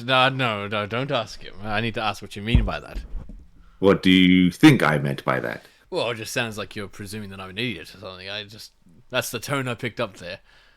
I imagine I came to this conclusion myself, even though you mentioned that conclusion to me at the beginning, but you misunderstood what I was referring to originally. If that is what you think happened, then that is what you think happened. Don't be a smartass. I am not being one. I am here That's to good. provide a service to my customers. Well, then I'm You know? glad. I will partake in the service. And I'll grab some sort of soup. Oh, now you would also like something to eat. Well, you didn't allow me to get to that part. You mentioned that the drinks and the food were free, correct? Yes, Then I I'll did. partake in those. Heaven for me for noticing, but your friend started the conversation and you sort of just cut the line But there. you asked if I was interested in anything, so I answered the question. Yes. And that would have been a simple, yes, I am interested. And then it would have gone back to the first in line, who obviously wanted something to begin with. Remember, you said it was support you were giving him. Is that not correct? I always support my friends. Look, if this is some hostility there, I don't think he meant to cause it. So I'm just gonna let him answer first, then we'll get to me and my food. Right. Right.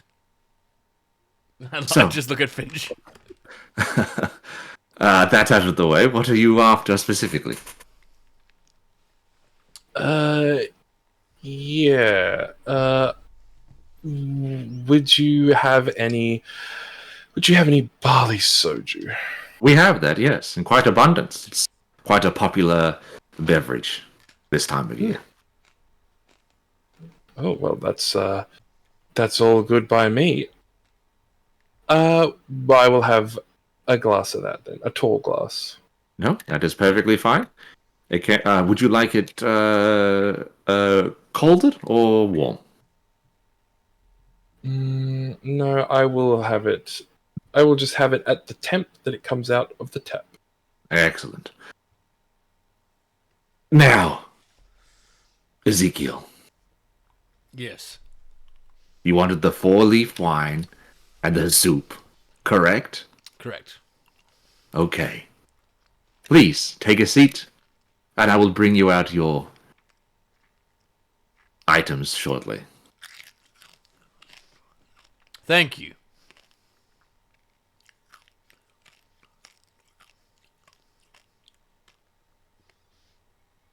And she leaves. Is she Rakshasa? No, Or is she? She's a goblin. oh goblin. I sit here still at the stool and I wait with Finch. Unless we go to the seat, then I'll go with him to a seat. No, I'll just stay at the bar. Then I will walk Yeah. to the bar with him. One of the smaller number of patrons that are in at this time of day comes up to you guys, goblin fellow. He goes, "You guys wouldn't happen to have any spare money you could lend to a willing patron?" No, sorry, we can't do this. No.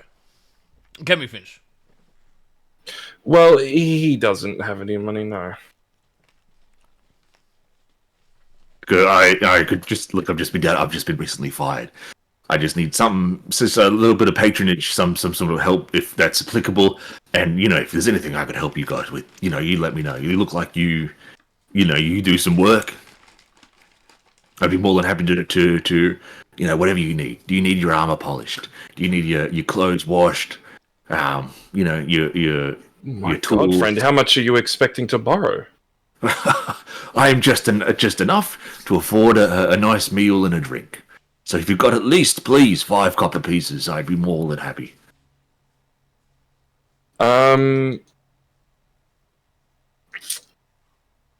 I insight check his intentions? Actually, let me read Extort Truth. Yep.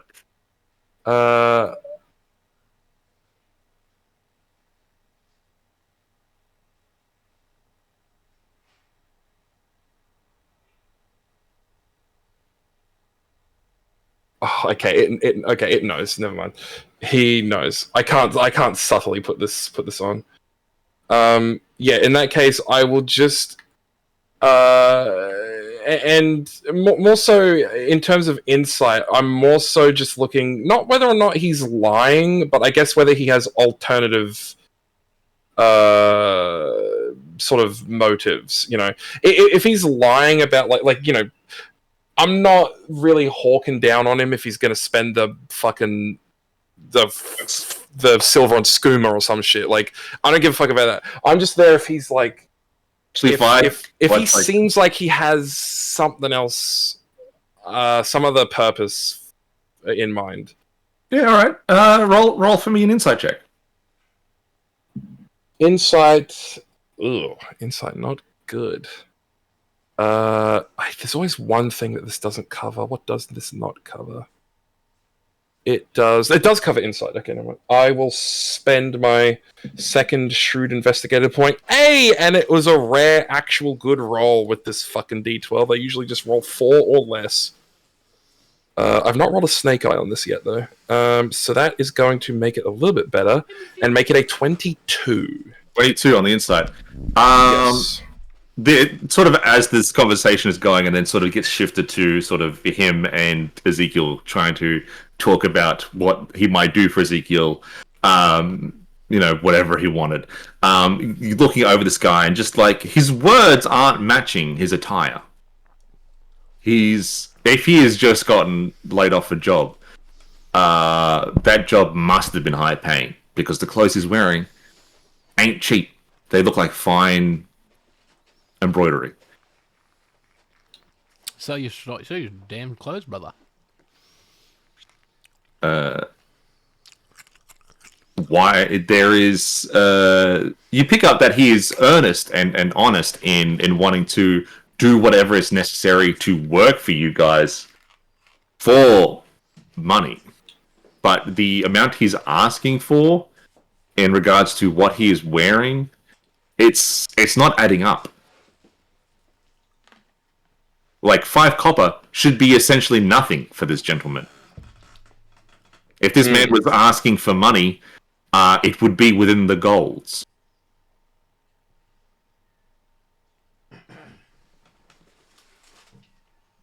I guess I will... We'll beat him up. Yeah, typical fucking Ezekiel 101 strategy. Stranger asks you a question. First answer, beat him up. You fucker.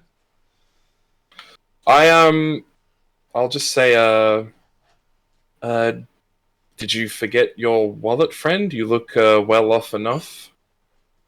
These clothes? These were just a gift from my father before he passed away. My father was obscenely wealthy. And, typical story, he has a son, the son loses the wealth in gambling, and bad deals going wrong. But when he died, I got some of his clothes. So this is which is what I wear. Do they look like they're in good condition? Oh yeah, they look like they're in great condition. You don't seem too rough for it. Of course, I spent the last of my money yesterday getting these clothes professionally cleaned and done, taken care of. Quite embarrassing to spend half the day and nothing but nothing.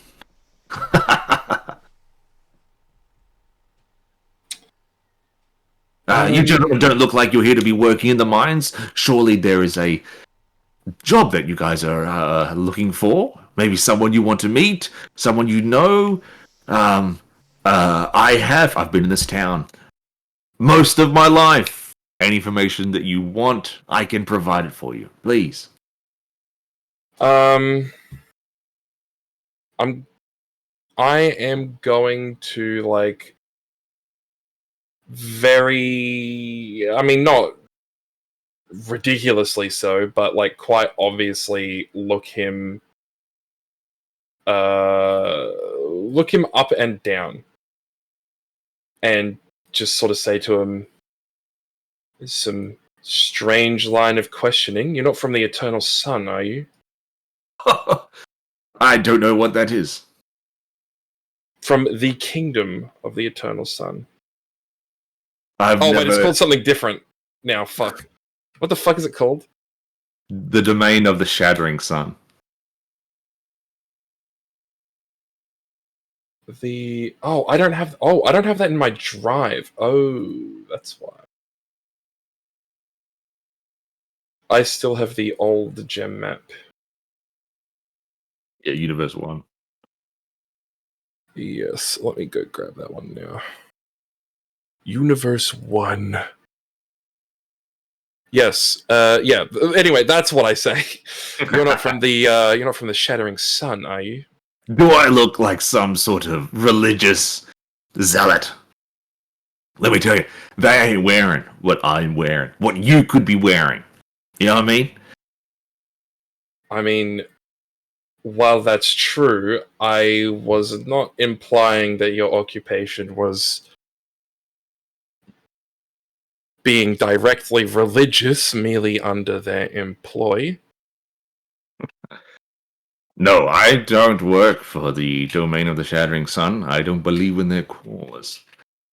Your line of questioning just sounds very information brokery. Well, that's what I used to do. I'm sorry, it's an old habit that dies hard. I buy and sell information.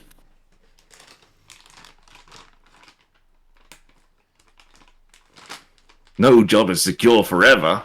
I'm just down on my luck, man. Please. Well, I mean, I could say you the might be same. able to respect this then, as someone who is an information broker. Would you respond? How would you respond to a line of questioning under oath of sorts?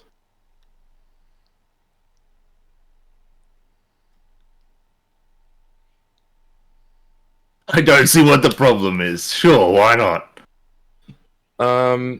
Very well. I sort of will look quite seriously at him and I'll say, stay very still. Or I might miss.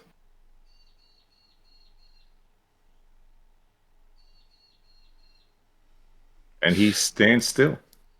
And I will use extort truth on him, which just before I leave this folder, I just want to put this map in here.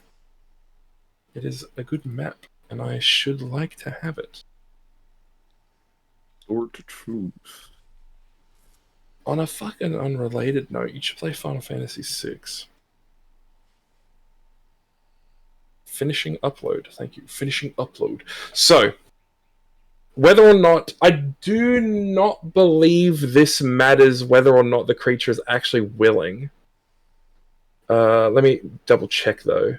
What's this from? This is my monk ability.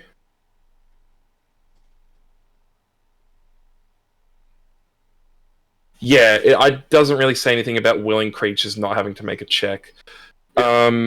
So... yeah, it does not say anything. Fuck, I feel like you should be able to. It's a charisma check. They have to make a charisma saving throw. I'm going to just roll it with disadvantage because he's willing. Okay. All right. The only thing that really changes, if I guess, well, I mean, I guess it wouldn't be willing, but I can just touch them if I don't want to do damage. So that's what I'm going to do. He failed. Okay. And he is aware. He is aware that he cannot answer with lies. Yep.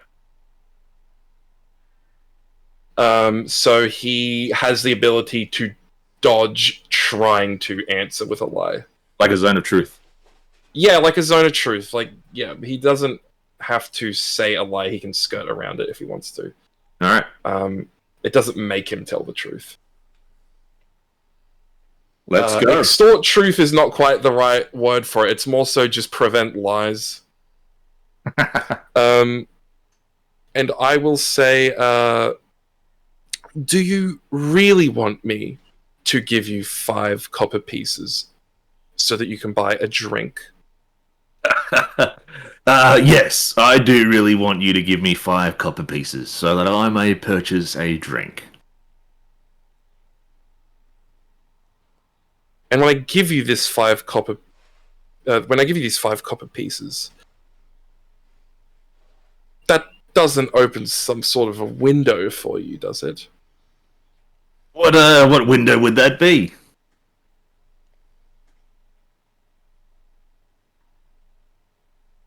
There's no sort of opportunity for you or a potential other associate in this room. Or otherwise. Mate, there's no real opportunity here. It's just me. I don't know any of the other fuckers that are in this bar. You know? A yes or no response will suffice. Alright, no.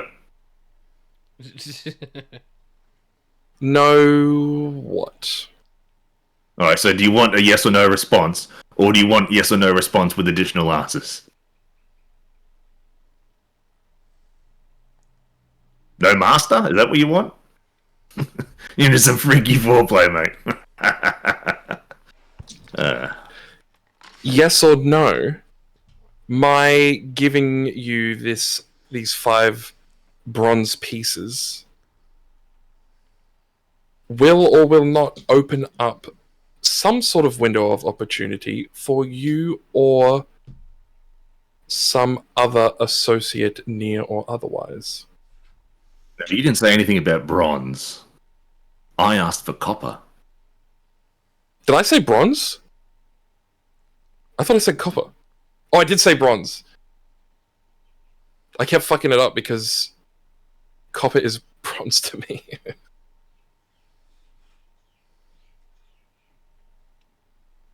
I did not mean to say bronze. I thought I said copper.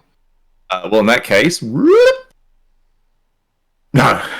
There's no sort of opening. I don't know what opening there might be, or would be, or what you're thinking to opening. What, you hand me the 5 copper and all of a sudden I got 20 guys at the back shiving you for 5 copper?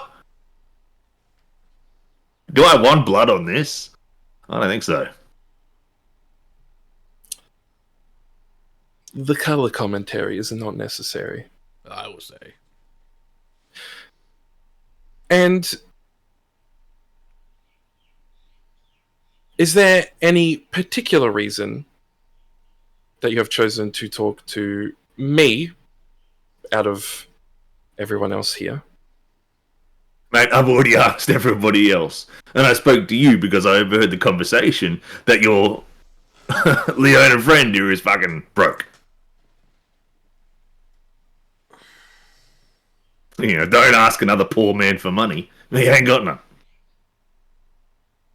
That's a fair point. Fair enough. This one gets it. And why do you have no money that you cannot even afford a drink that costs 5 copper pieces. Like I said, I spent the last of the money refurbishing, getting professionally cleaned this getup. And why was that again? Or did you not say? I don't think I told you, but I'll tell you. Because it was my father's, you know. Cunt that he was, you still gotta cherish what he gives you. He gave me this, so I cherished it. Surely So you cherished it. you must know about fathers. And that's your things, inheritance? Well, yes. I wasn't exactly the best of sons. He left me with the crumbs. The hand-me-downs.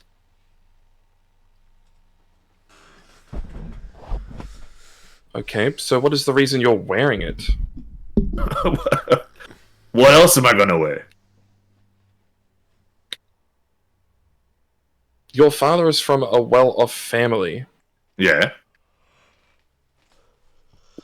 And before your inheritance, you had no clothes? Well, I had common clothes.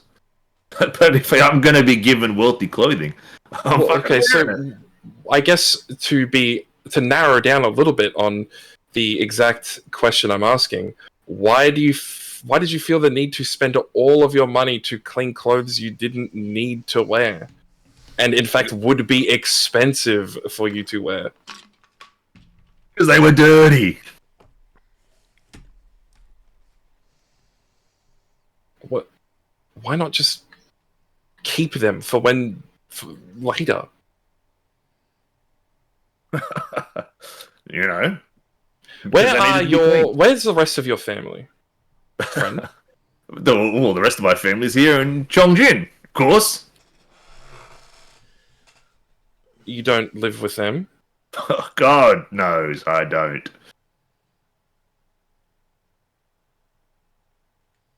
So you just wander the street? I've done my fair share of traveling. My fair share of deals. My fair share of making some coin. And then, you come home to roost. I'm getting that age where I can't be out adventuring anymore. Not like you two young lads, eh? Why wouldn't call us adventurers? Look at the big one. Look at him. He's an adventurer through and through. Tall and proud. Sure of himself. Yeah, yes, that's pretty accurate.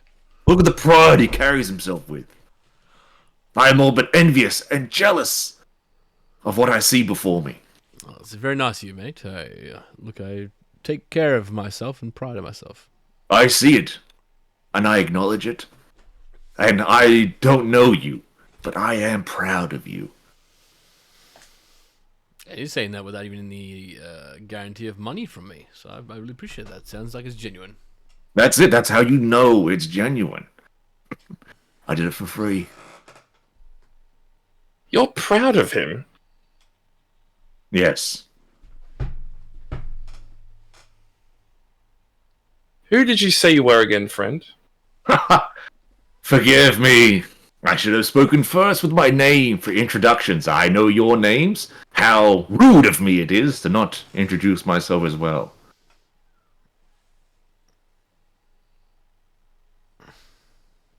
But other than that... What is your name?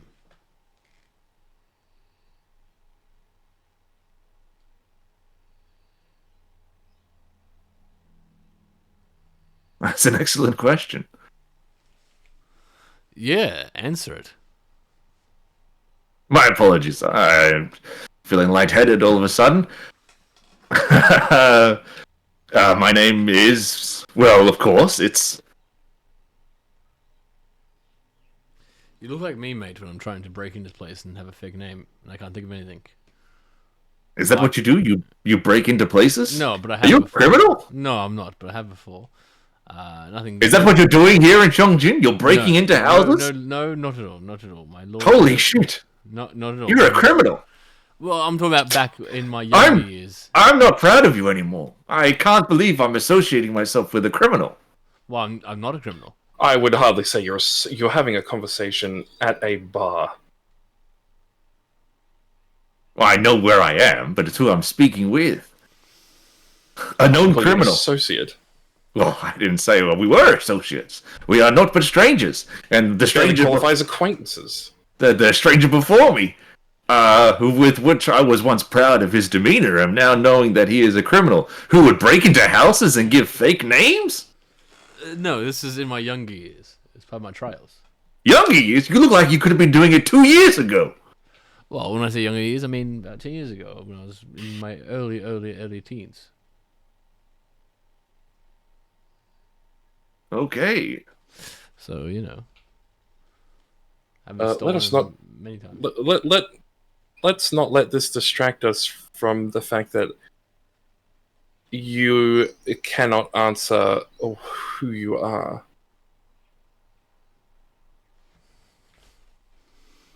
I apologize. You know, the strangest things happen.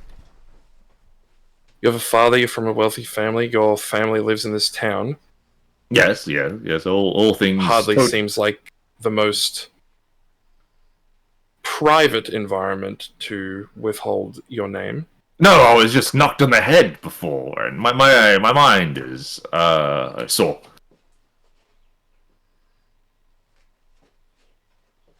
Well, we have time. Take all the time you need. That's to figure out right. your name. That's right. Sorry. My deepest apologies. My name is Fusion.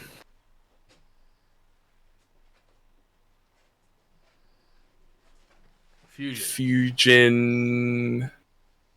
No last name. No last name. Yet you're from a family. Yes. Well, you know, I was disowned, of course. You know, which is why I got given nothing. But Well, if you I was given a coat, actually. Yeah, which is essentially nothing. I could have had part of the estate, part of the wealth, but no. My name is Fusion Stormcaller. What was your name? That's it. Fusion Stormcaller. That was your name. Yes. Well, that is my name. Was my name. You know, if I was part of the family. Is it your birth name? Yes, of course. I was born Fusion Stormcaller.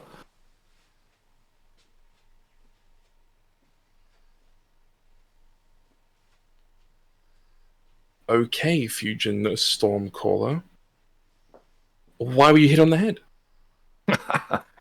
Great question. What do you know of airships?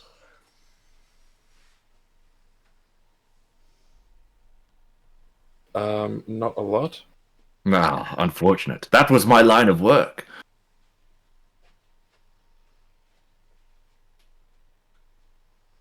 Airships were your line of work. Yes.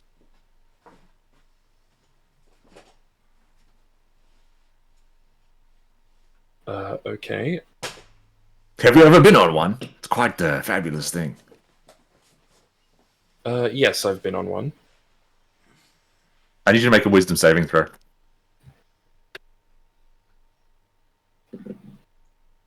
Wisdom saving throw. Where's my wisdom save?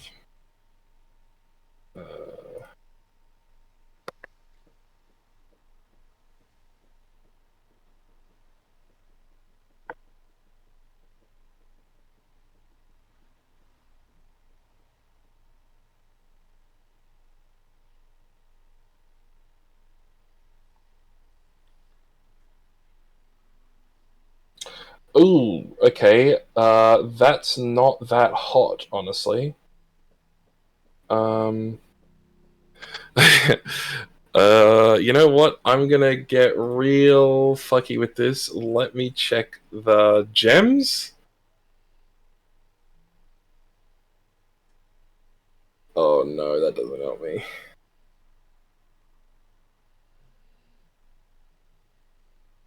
Your mind is being probed for information. Yeah, that doesn't help me. Shit. That was 12. I'm pretty sure I failed to a level 1 fucking character.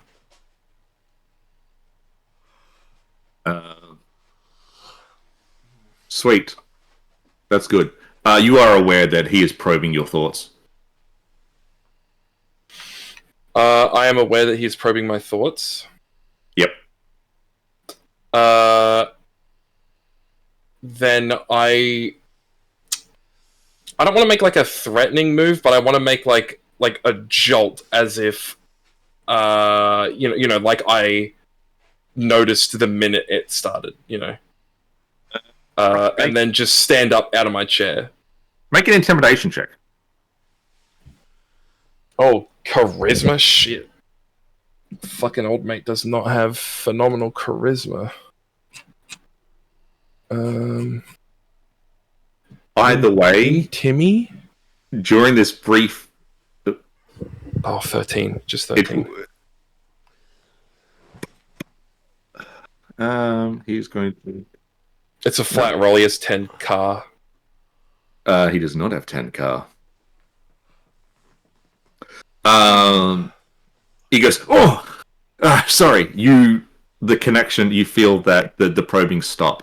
But you are aware that he gleaned a lot in that short amount of time. In that short amount of time?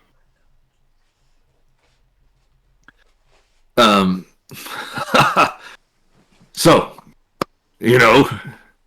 all said and well, I'll tell you what, don't worry about the 5 copper anymore. I hope you gentlemen have a fantastic day. And he leaves. Right. Damn, I wish Wessel was here.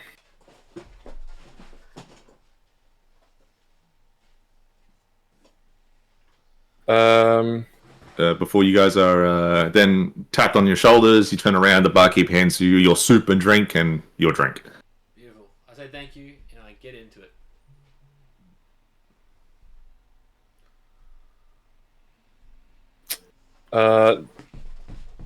That man probed my mind, Ezekiel. What? Yes, I don't know what he saw, but he did see, and he saw a lot. Well, if he's seeing through your mind, then he has seen a lot of things. Things that I presume we didn't want others to see. Well, he also left the minute he saw in my mind, which means he either realized that we were not to be trifled with, or probably more likely, he got what he wanted. Yes. Well, that's I could probably track him. Do you want to track him down? You Yes, and eliminate him. I could do that. eliminate him? Well, if you want me to. If you've seen too much, we can get him. I can eliminate him, but do you want me to eliminate him? I mean, we really just need to find out more about him. Well, I mean, he said his name was didn't Fujin. I'm not sure what he's- his last name was. I don't know. It was Stormclaw, wasn't it? Stormcaller. It's probably worth asking Sia. He didn't look like Fujin, but maybe there's a connection. Yeah.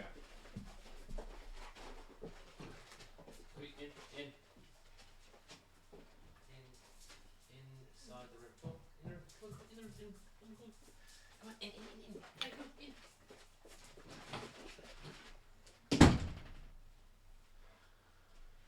It's possible. Look, I can see if I can sneak after him. I don't have to eliminate him, of course. But I will if you want me to. You just say the word.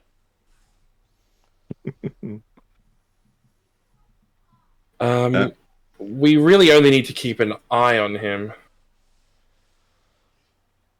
Of course. I don't think violence is called for just yet. I have a power bomb cocked and ready. We will just wait for Sia to return and for Wessel to rest up. Sounds good. And with that, we return back to Sia. The back end of the banquet having done, Sia, you were introduced to a great many of the women of this family. You were introduced to Yingra, Dagna, Doran, Dork, Grian, Gnask, Norik, Nin, Pien, Laya, Mogren, Sorgan, Thyme, Torik, Wretches, and at least 4 other Grellers. Grella the Younger, Grella the Senior, Grella the Muscle, and then Grella the Fainted. That's awesome.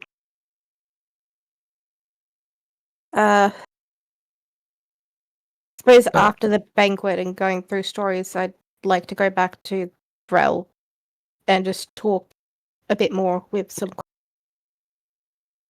Yeah. Sort of once you the family sort of shakes your hand. You meet some. It's all Knowles. All the women of the family are here. Before eventually some of the men sort of come in, sort of the phase 2 of the feast. And you and Grella Prime make your way towards a sort of a study room containing sort of a library's worth of sort of books and knowledge that they've sort of collected. Where Grella puts down some old Regashian tea, and she goes, "All right. Once that's all out of the way, I dare say you meeting us. At least you didn't really have the knowledge that we were here. So what are you doing in Chongjin, Sia?" There's a few answers my group are looking for. And I suppose for myself as well. Yep. My biggest question is in regards to the mine that Grella and I visited. And any information, why it was there, what it was. What has it got to do with this world? So, thanks to intensive expeditions and knowledge and grandfather's help, a long time ago, there was something you might not have heard of called the War in Heaven. During this time, Goktangri was wounded. And from this wound, he bled on the earth. Unfortunately, there is a chaotic nature after that. But as you might be familiar with, Goktangri's blood, of course, during the whole War in Heaven, he would have bled countless times. And from that blood, from his divine blood, comes the jade crystals, a very special and conductive magical mineral. Does all sorts of wonders. But a large enough collection of that sort of has a consciousness to it, allowing it to grow and expand of its own volition, which I'm told that you were pitted to. In that story say that when you had entered this chasm, that the chasm itself was strangely shaped like that of a man. There were crops being grown of jade themselves, and supposedly you met or saw in the essence of a town a crystal so large that it held some sort of person in it. From my memory, that is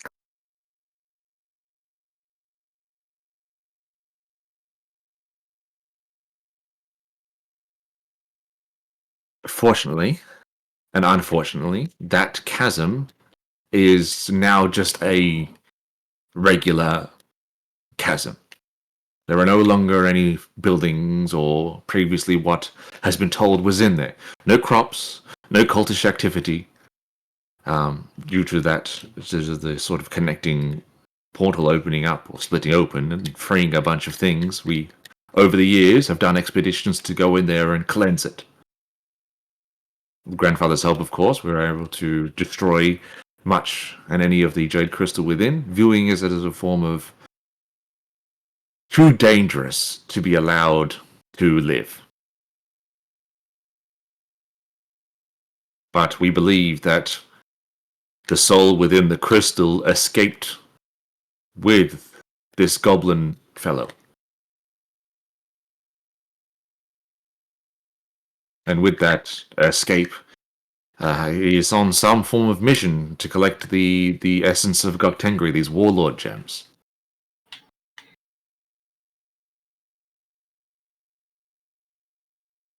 For what purpose? We can only surmise as to bring about what sort of creature it is, this shell or husk of Goktengri himself, we believe. A possibility. Moving on. Can you tell me more about the politics of the area? How does it work? Or what should I be aware? Honestly, if you, we can give you a nice little pin-like emblem to for you to be associated with us, at least within Chongjin and a little bit within Tianjin. We have a bit of influence.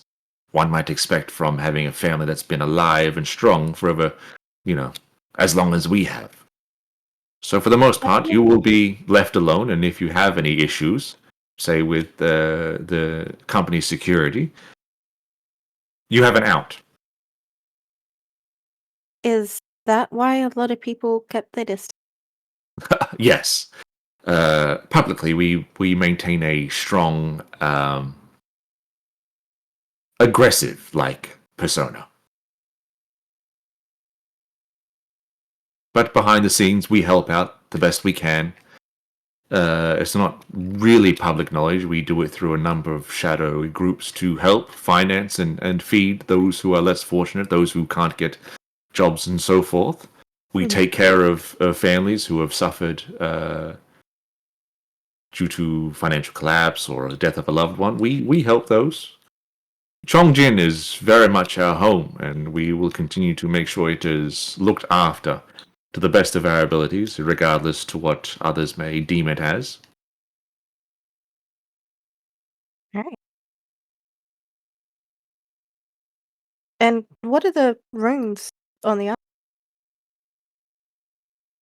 The what, sorry? the runes that are on the armor? Oh, that is, you might not remember this, but in the old days,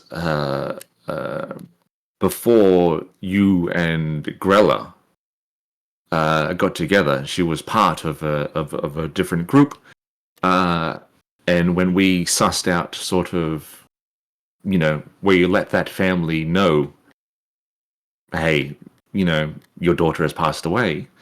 We found out that at least some of her family were a part of a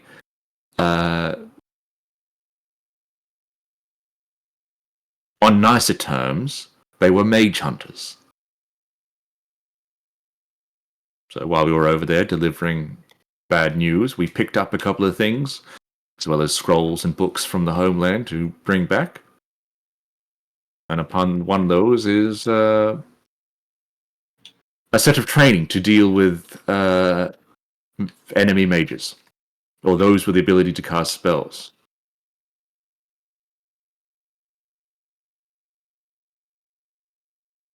Okay. Out of character, I just want to double check what Sia knows about the others. So I know we're looking for somebody to contact on behalf of Wessel's mother, sort of Yep. person.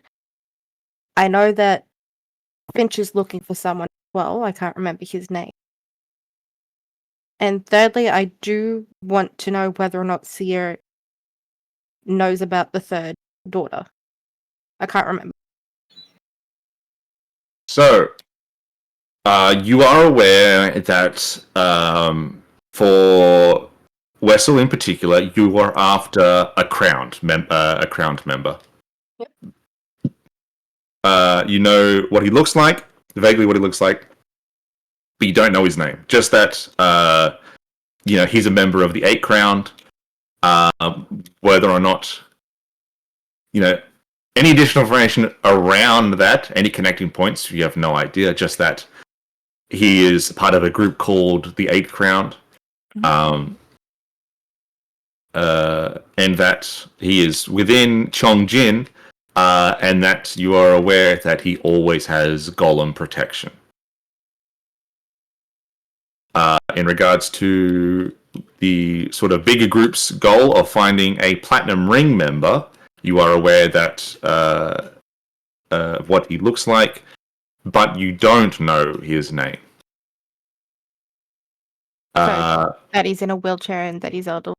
Yes, elderly human guy.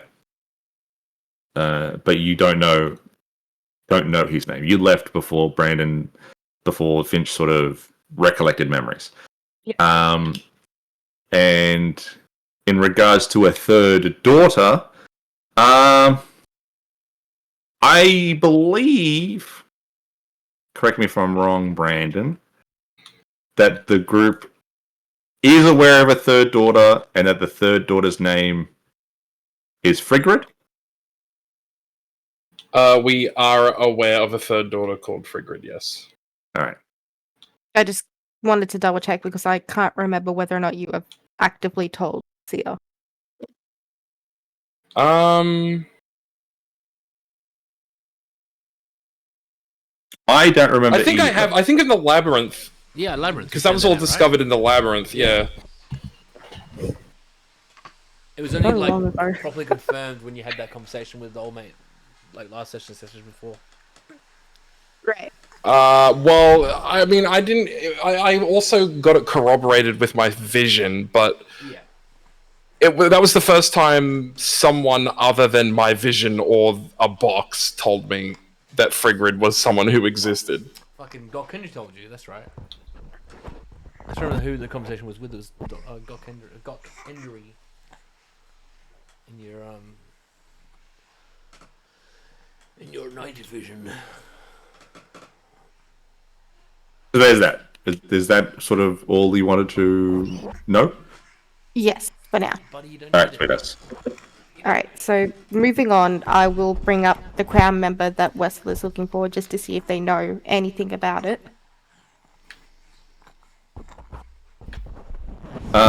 She goes, yes. Yeah, I am aware of who this person you're speaking of. Him being some sort of Eight Crowned member is rumored.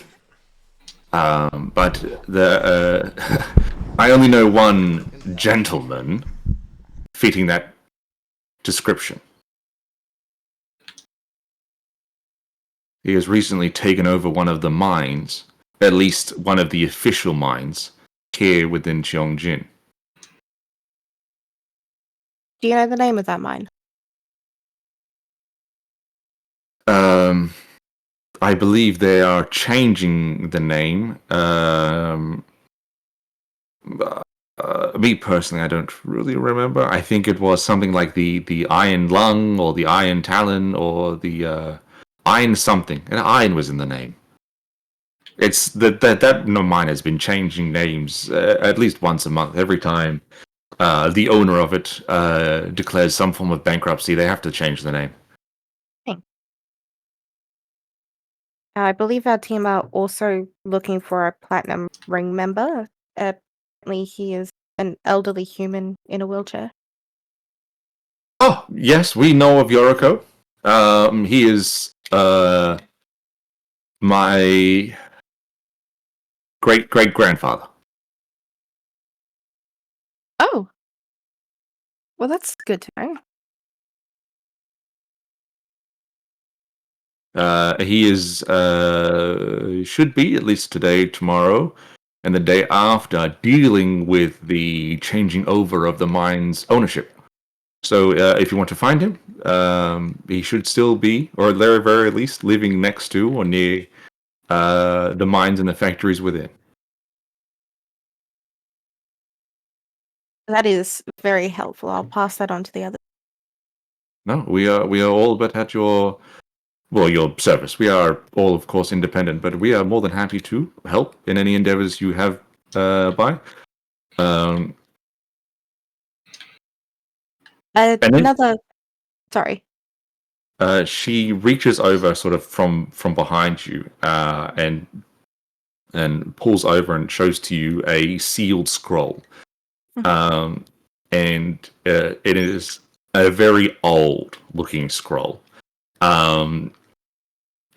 Made more evident by the fact that the scroll is wax sealed by an emblem that you and Grella used to use when you wanted to have more secret conversations when you guys were apart.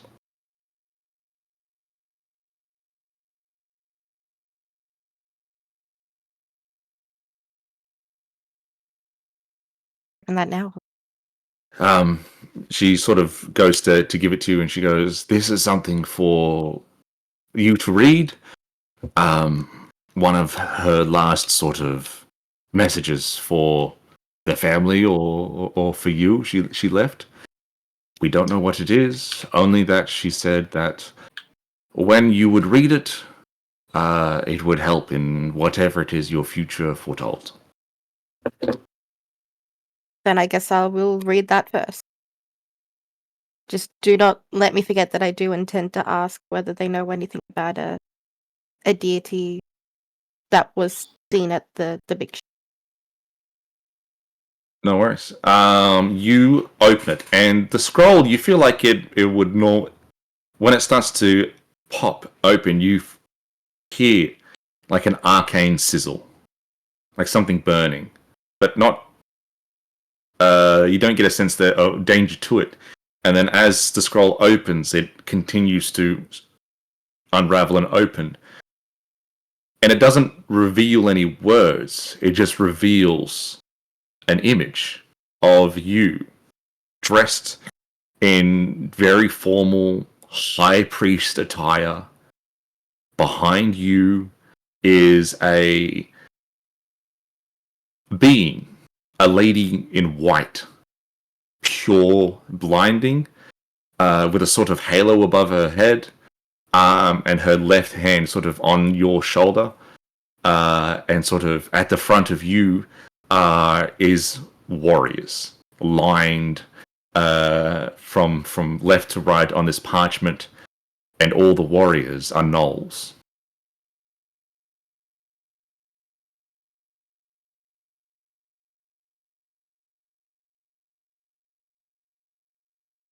Grella goes, "So, does it, not to pry, but does it say anything?"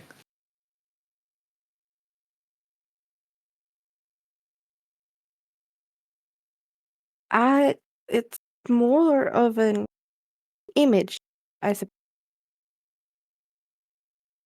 Well, she was quite the artist. Hopefully it's it's a well-meaning one. I can only hope it's well made. And Sia will describe the image. You see Grilla the sort of playfulness subside, and then she gets a serious look on her face.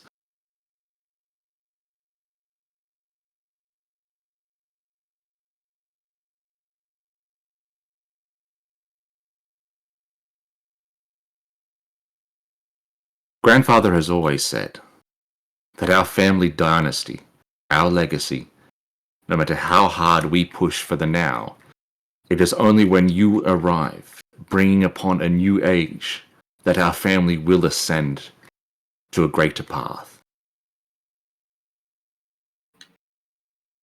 And so, over the years, many hundreds of those, we have constantly and unwaveringly, not stopped training.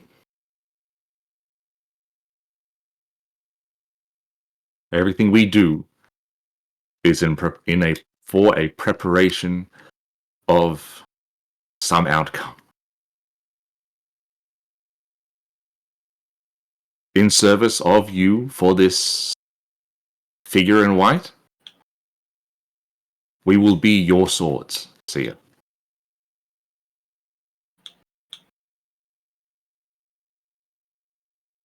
Only if you want. I understand being raised to believe that is what you are to do.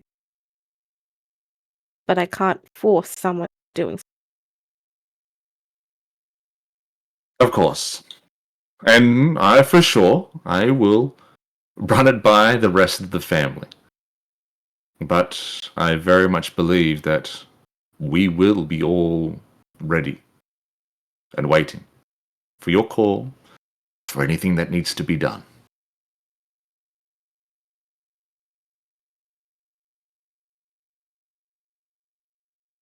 For the future, we believe that you will bring upon us requires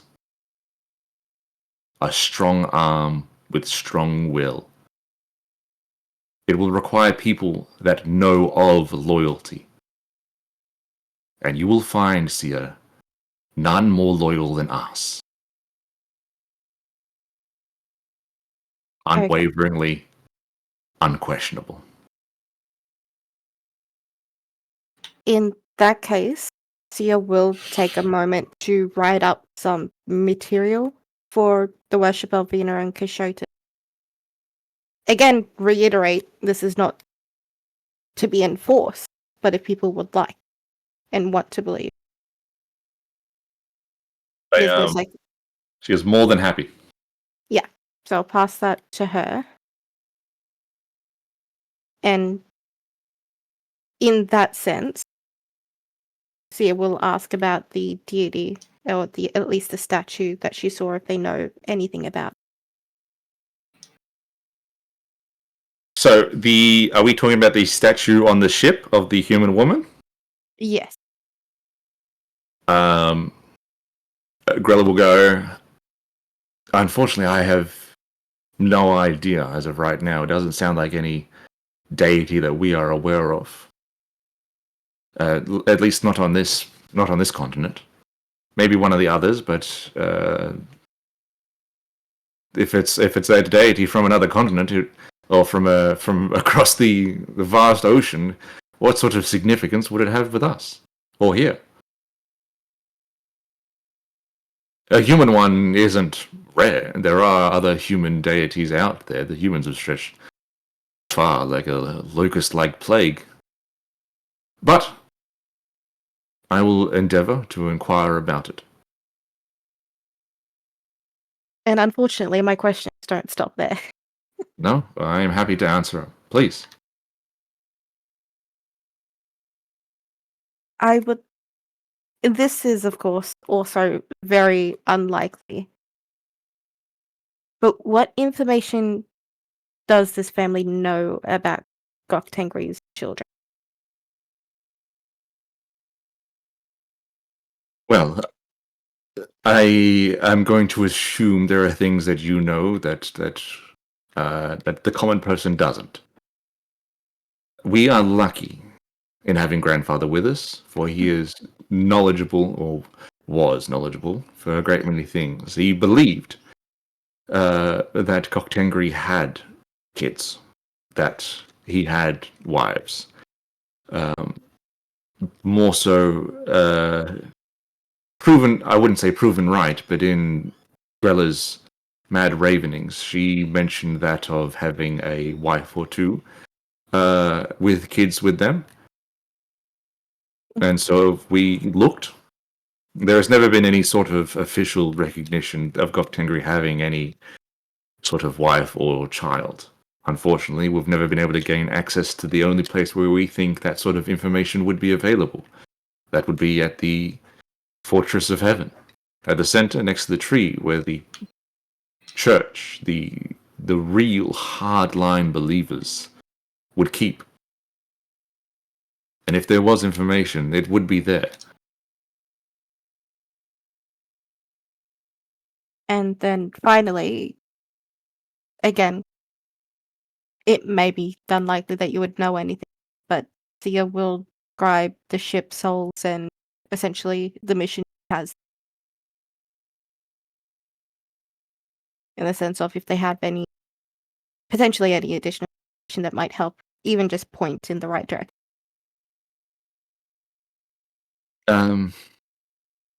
Unfortunately, when it comes to things of that nature, we don't know much. We have tried our best to both embrace any sort of technological advancement that both the Zaibatsu or the economic zone put out with. But there are some that we do not trust, and the airships have never been one that we trust. There were rumors that the first couple of trial periods involved the ships being powered by the essence of demons. And with rumors like that, there is, at least with the economic zone, where there is smoke, there is always a fire. And so for the most part, we have stayed away from the ships. Of course. But sorry. They were created within the economic zone. So I can only say that for your mission to find and save the souls of these ships, it would be somewhere within there. And the economic zone is it's a dangerous place. The administration of the economic zone is anti-life in nature.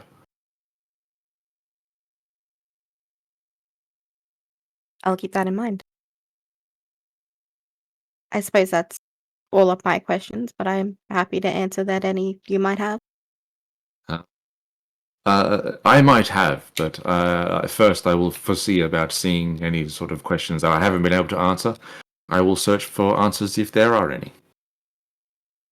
Don't feel too pressured. It is a dangerous world, and I wouldn't want anyone to get hurt because We are very much aware of how dangerous the world we can be. We did our best to stay out of the wars that were happening. We haven't not seen combat, but we have tried to preserve as much life as we can. And heaven forbid, Sia, I have been growing a bit bored.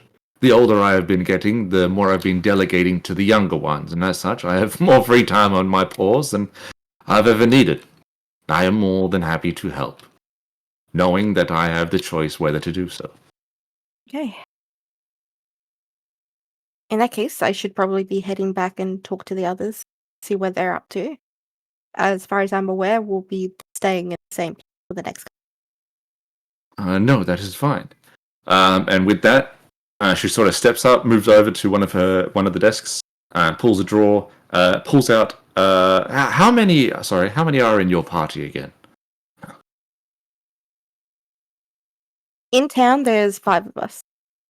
Right. And she goes 1, 2, 3, 4, 5. She turns back to you, and outstretched in her paw, she's got 5 sigils of a crescent moon with the moon is intertwined with a flower from the homeland. Thank you. You put these on so everyone can see that you are at the very least affiliated with us, and you should be left alone, or at the very least people will be more than likely to speak to you in a friendly demeanor.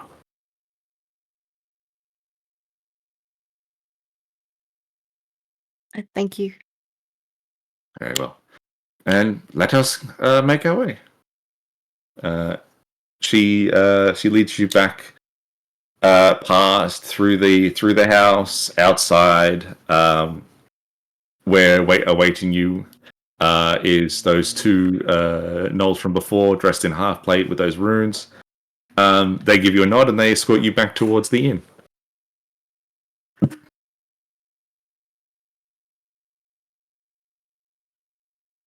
This is mind blowing, honestly. Um, you arrive back at the inn. They leave you. Your escorts leave. And I would say, unless Finch and Ezekiel left, sort of after a certain period of time, Westwood comes back up from having his rest. So you arrived and you all sort of convenient, like afternoon tea, 3:00. That's good If that- time.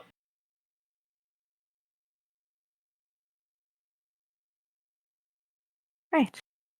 Well, I've got a fair bit of information. Oh, well, I would say I have a light amount of information. So, you can go first if you'd like. Right. Well, Tia's going to hand out the sigils first. Seems an old friend of mine took root here and their family has essentially exploded. This will associate us with that family who are rather influential if we get into trouble or to help keep people from being too aggressive, I should hope. Well, then I guess that sort of is good for us. It'll mean hopefully a little bit less sneaking around. I hope. The next thing and out of character, I was hoping did I get the goblinoid information written down to be about the one that left the portal? Yes. Yes. I will hand that to Finch to go over and just explain that dream that I told you guys about where there was like the giant jade crystal in the cavern down in Cheongjin. Apparently that portal exploded, and while the township isn't down there anymore, this goblinoid escaped from the portal and seems to be seeking other warlords. Hmm. No doubt our champion slayer. And the next bit of information, that crown member that you described, Wessel, seems to have recently overtaken a mine. The family wasn't sure exactly what the name is as it changes often, but it's like Iron Lung or Iron Talon or something. Iron Claw. Possibly. So he is most likely to be found there, and Yorko is actually a member of this family, is dealing with the change of ownership, so he'll most likely be nearby the mine.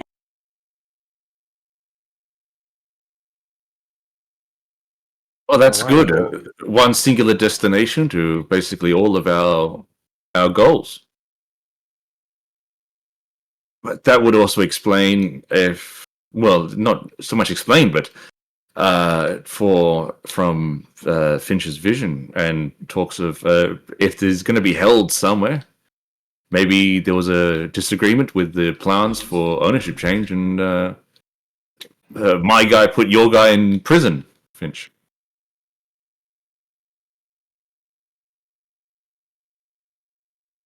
We'll have to see. What did you guys find? Well, you go first, Finch. Well, no, you can go first. Mine happens after yours. Right. Well, we went to the manager's mansion, where Wessel went inside, and I snuck in. I did find a sort of workplace prison jail underneath the mansion. 12 cells in total, not much in the way of security, but every cell was filled with, unfortunately, gnolls. Difference being that it appears that these gnolls were still having to work. On what? I have no idea. I didn't really get a good look at whatever paperwork they were working on, but they're down there. So maybe this manager has it out for this family that you're friends with. Oh yeah, that's right. Uh, yes, and I decided to go in and ask myself what was going on, but I mostly got information that more glues stuff together rather than gives us anything crazy, at least with what the both of you have said. However, I did see a letter about relaxed security that could be worrying, because the only reason to relax security is if you want violence to happen in a place. But then also after we were done, I ran into a fellow who called himself Fusion Stormcaller. Was that after I'd taken my rest? Yes.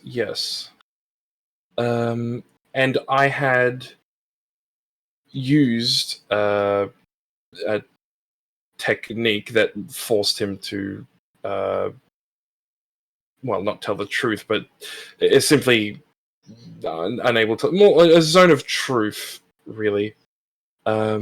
And he said this while under those effects.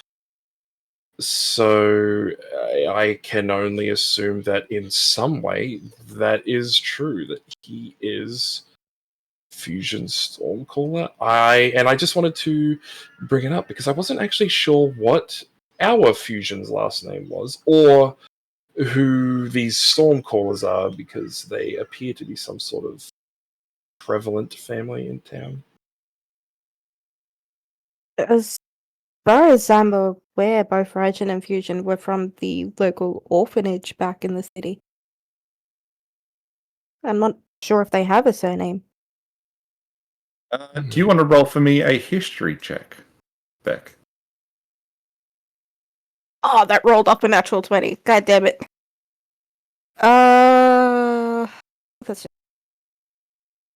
That's a 9.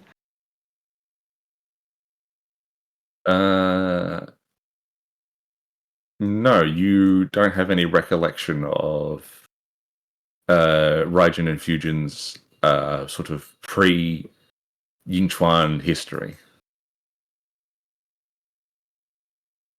And they didn't seem like they were lying when they said they were from an orphanage. But you don't remember them saying if they said they ever found out who their real parents were. To be fair, I don't think I ever asked them directly. I think I was more just trying to track them down, and somebody said they were from the orphanage. But I'm sort of more in the lines of like passively, conversation Right. while you're on the ship, sort of killing time. This may or may not have come up. Okay.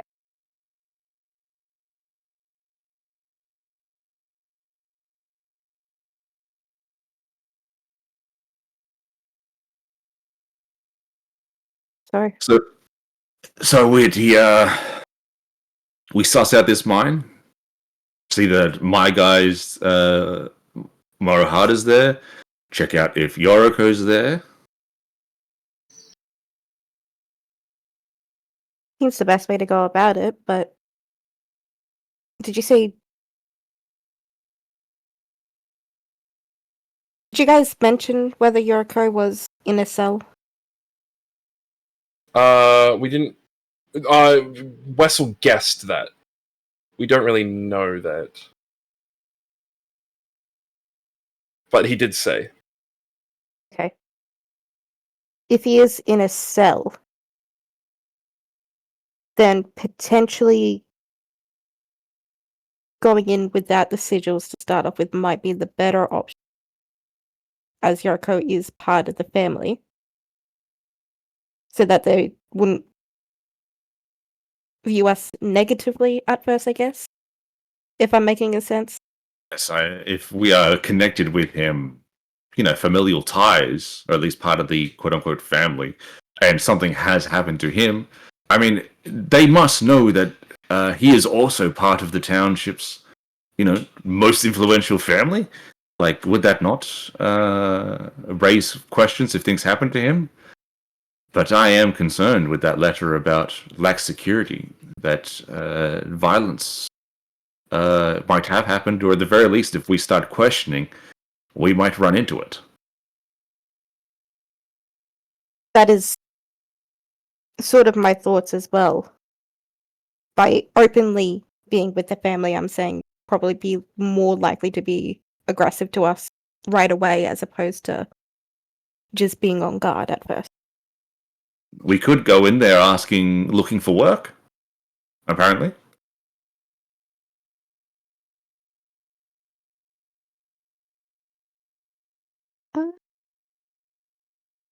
Want to Instead do of the first time?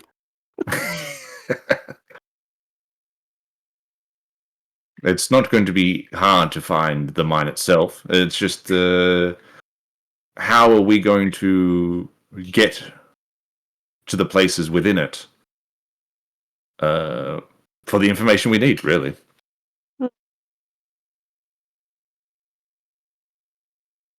I mean, Ezekiel, I only bring it up because I remember last night Ezekiel was saying that he was going to look for work to pay for things.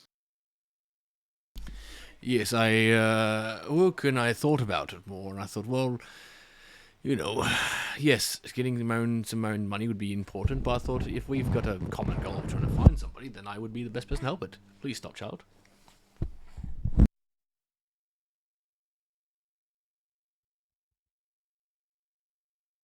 I mean, out of the four of us, he is sort of, it would be the most acceptable to be swinging a pickaxe into rock.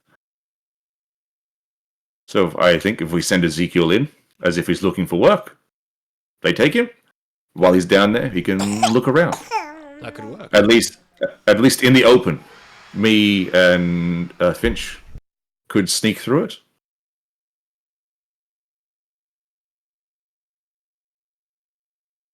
What do we think?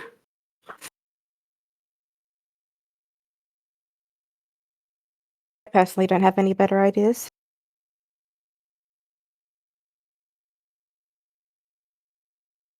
Your thoughts, Finch? I feel the same. Honestly.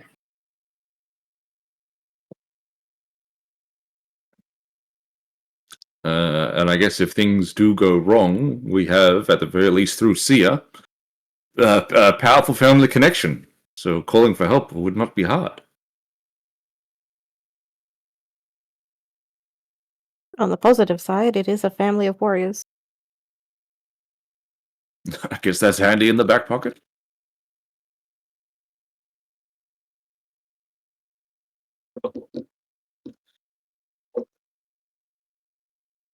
All right, well, I guess we sort of do it now at the back end of the day, or we wait for tomorrow.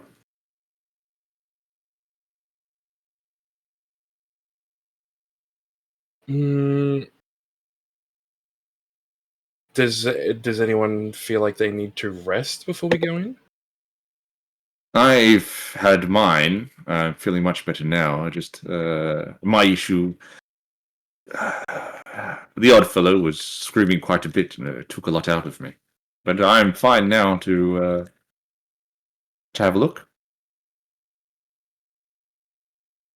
I'm pretty well rested as well. I'm keen also to make some doing money.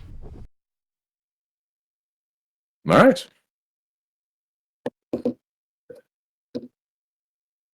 I say let us go.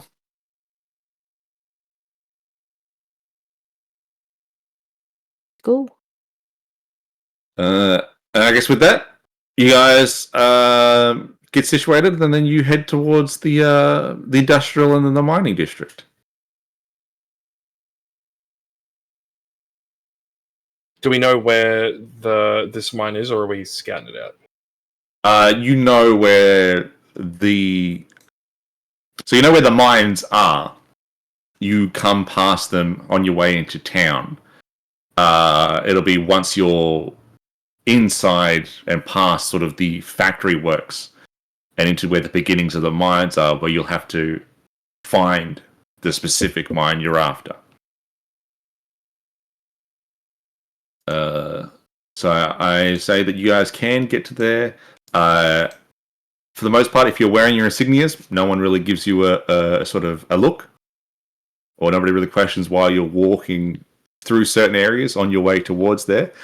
And then by the time you guys get to where it stops being factory and more the transition between transporting goods and ores to the factory works, if you guys want to make a perception check to suss out where this new mine is, or the mine that you're after is.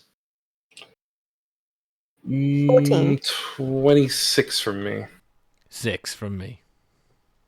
All right, well, They're gonna go, Ezekiel, find some diamonds, and I'm gonna go past and go, nah, it's just a piece of steel. You just throw it away. Pick up I don't need.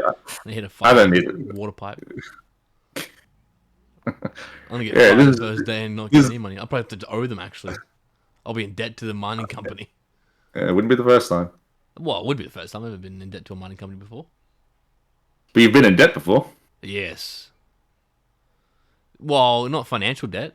Oh, actually, yes, I have. Yes, I yes, have. yes. I have. I was thinking emotional Yeah. debt, but then I remember Yes. the 3-course meal, or Yeah, I something- call it the 3-year deal, or a loan for 3 years. Finch, you easily scout out the Iron Talon mine that you're after. It appears to be out of the 5, it's the third one. It appears to have more operation going on within it. The other 4 don't seem to be doing a whole lot, sort of as you're sort of scouting and walking through this area. Miners sort of finishing off the day. It looks like this is the closing period for the operations that are happening here. And then you sort of eventually come across the main entrance to the Iron Talon mine itself.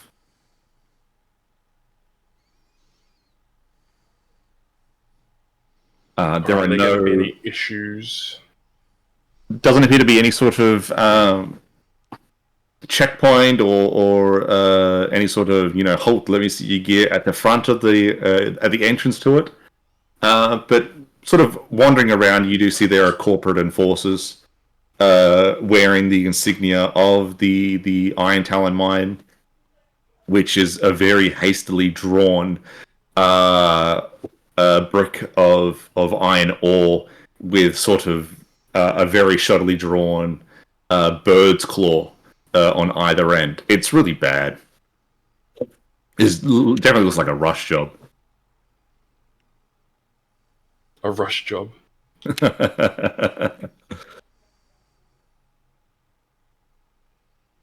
All right, if you guys wanted to enter. I mean, fuck yeah. Yeah, let's do it. Fuck you. Fuck you. Have I signed Right. up? Like, have I got like insurance and stuff for these people, or? Well, as of right now, you haven't, unless you told me you wanted to go and speak to someone. Right now, you guys have just sort of passed through the factory works, the transitional period, through the mining lots, found the mine that you're after, just walked through, and now you guys are entering the mine itself. Is there any like admin here? Not 'Cause so I'm much not on the gonna get outside. paid if I just walk in, right? Like I need a dock. Maybe. But on the outside, no one has come up to you guys going, "Who the fuck are you guys coming up here?" But Yeah, there is a sort of, maybe it looks like a uniform, but it very much looks like miners' attire, just protective clothing. Some of the miners do wear the iron ingot bird clawed symbol sort of on their shoulder, and some just don't.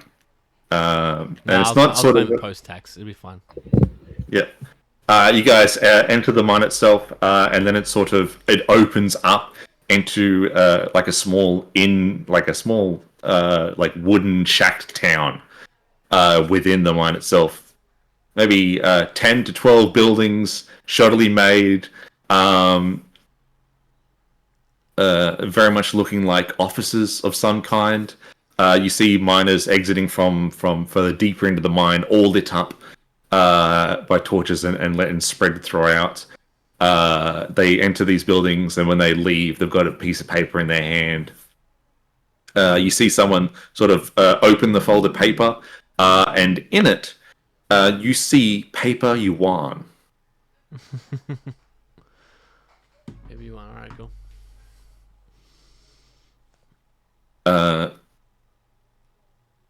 Sort of, and people are just like leaving past you. They give you looks, but nobody really says anything. They all just look tired and don't give a shit. Until sort of someone who looks a bit more properly dressed comes up to you guys. Hobgoblin fellow, maybe looking in his early 20s, goes, "Oh, can I help you, gentlemen and lady? It is closing shift. If you have any need of managerial or need to speak to someone, unfortunately, you'll have to do it tomorrow." Right. I was told there was a knife shift that we are to do. Unfortunately, for the next 2 weeks, night shift has been cancelled due to an unforeseen situation happening further deep within the mine. Safer to just do it during the day. Oh, well, we've travelled for this shift. No one gave us the memo. Unfortunate, that is the case. Look, if we were to say work at a discounted rate, would you let us do it? Without work, I feel like I'm not contributing to society, do you know? I understand. But company policy dictates that if a shift is not to be worked, it is not to be worked, regardless of if they want to work it for free or not.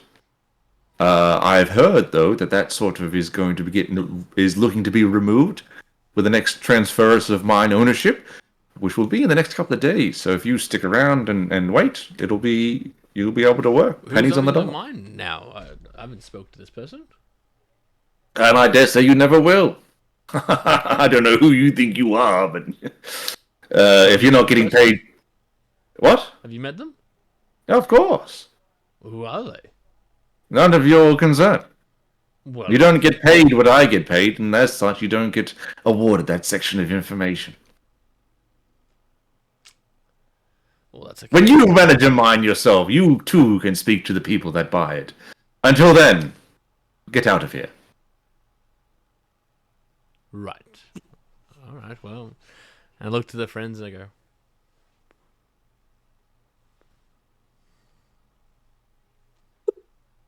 I can't see what you're doing. my back's turned. My back's turned. My back's turned. My back's turned. Yeah, he's looking at me and I'm like this.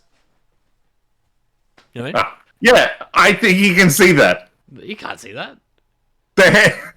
This is what he sees, man. This is it. This is me looking down at him because I'm huge. Yeah. Norris, man. That's what he sees. You know what? I'll roll. Yeah, roll to that. I All challenge. right, natural 20, sorry, brother. He sees it. What you see? What? Sorry. Look, please, we are closing. If you do want to sign any paperwork, third building on the left, go there, sign your names in, and after that, get out. Do we need your signature? I'll give it on the paper tomorrow when you arrive at the start of your shift at sunrise. And when I come to see you, I ask for your name, and which is... And then he just sort of walks off towards the exit. What was your name? He doesn't respond. He just leaves. Well, I've got him to leave, which means we have now free access. I don't think that's how that works, Ezekiel. Well, you guys didn't talk up. I thought that's what we're doing. You sort of just jumped the gun on us, Ezekiel. Well, I looked around. No one said anything. I'm not going to lie, I felt awkward. So did I. I feel like I had to talk. Yeah, well, why did you? If you had to, you didn't have to. No one forced you. Well, he asked a question, and we're just looking at him like stunned mullets. I assumed that someone was going to jump in, but no one did. So I just... You're right, Ezekiel. Thank you for corroborating that situation for us. You handled that masterfully well. Who's speaking right now? Let us go and find who we are here to find. Everyday Wessel. Whoever it is that's speaking. It's probably the... Anyway. I don't want to get hostile. You guys take the lead. And I'll fall behind. So what, we get our name signed in, or do we just piss off into the mine? I am not any good with stealth. So I think I would probably go sign my name.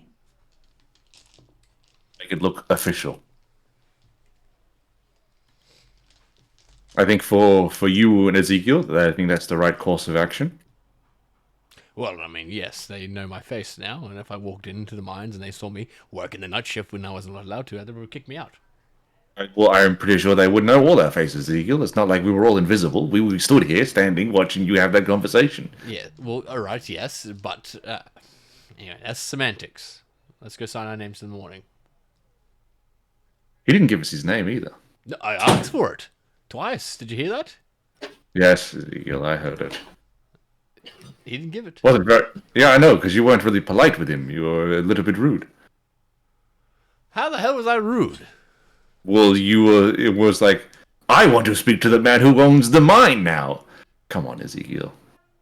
I wasn't demanding, I was just asking questions. Yes, but when you speak to people in such an aggressive manner, it comes across as such. I don't ever speak to anyone aggressively. Well, I mean, you just I did to me speak to before. you aggressively because you pissed me Yeah. off. So what you said is now wrong when you say I don't speak to people. Turns out I actually do speak to people. Right. Strangers, I speak to them respectfully. It is in turn that they don't speak to me respectfully, and that is what happens when things happen. With you, it's different. You're right. I sacrifice my body for your goal of fucking over some stranger, and I get treated with disrespect. How good is that? I thank you for your sacrifice. Truly. Look, are we going back to the camp to sign our papers for the morning? Wessel just walks over to some crates. He bends down to pick something up, and when he bends down, you lose sight of him, and he disappears. Wessel? Wessel? Ezekiel, Yes? I think it's just us that's going to sign our name. Right. So Finch can see him, and he's probably going to go visible as well. Hey, Finch. Sorry, I just got back. Right. Well, look, Sia, let's sign our names. Let's be official, and Finch and Wessel can be their sneaky selves and go into the mines. We'll Sounds do like the a good hard plan. bit. What? I'm not sneaky. Well, you have the ability to go invisible, and you can see things. So, What? yes. Do you know that? I'm sure you do. Wessel's When invisible. have I been invisible? Oh, a handful of times. Do you remember how I got invisible? You're better at hiding than we are. That's exactly what I said. What doesn't mean I'm good at it. Well, okay, then are you going to sign your name on the roster thing tomorrow morning with us then? Yeah. Good. I'm not much for sneaking. Good. Wessel's gone rogue then. So that's good. Well, he is a rogue. I suppose that's a good thing. Well, you put it like that, I guess that is true. Right, well, if that's the case, let's go to the camp. Or do we go back home and we come in the morning? We go sign our names. Yeah, but Now. But I thought we have to sign tomorrow morning. Or we're We signing come our names back now at the for crack of dawn. tomorrow. Right, okay, let's go sign our names then. Let's go sign our names. Sometimes I wonder if your ears work. They always work. They work perfectly. And we are walking and talking. Yes. See, I don't know By why the you're way. questioning my ears. I can hear you just fine. It's Wessel who can't hear me. What you don't hear is a cackle from Munakata somewhere in the caverns. I hope he dies in there. I hope there's never. You guys make your way to the third shack on the left. Inside is a distraught looking elvish man with stacks of paperwork all around. And he goes, who are you and what do you want? Make it quick. I have so little time. you talk, Sia. I'm scared he might get stressed on me. My name is Sia, and at this point, she's put the sigil on. And we were looking to sign up for some work. Of course. Now, understanding that the ownership of the mine is changing, you are aware? Right. Yes. And that also means there are changes in pay. So, new changes. You will be paid in coppers from now on. Understand? Understood. All right. Who's the new owner? I have not been disclosed that information. I'm just letting you know. Surely it's on the form that we're signing. It says, paid by Stockmans and Sons or something. Ezekiel. Sure. Yes. Ezekiel? I got this. All right. Don't mind him. He can be a bit flustered sometimes.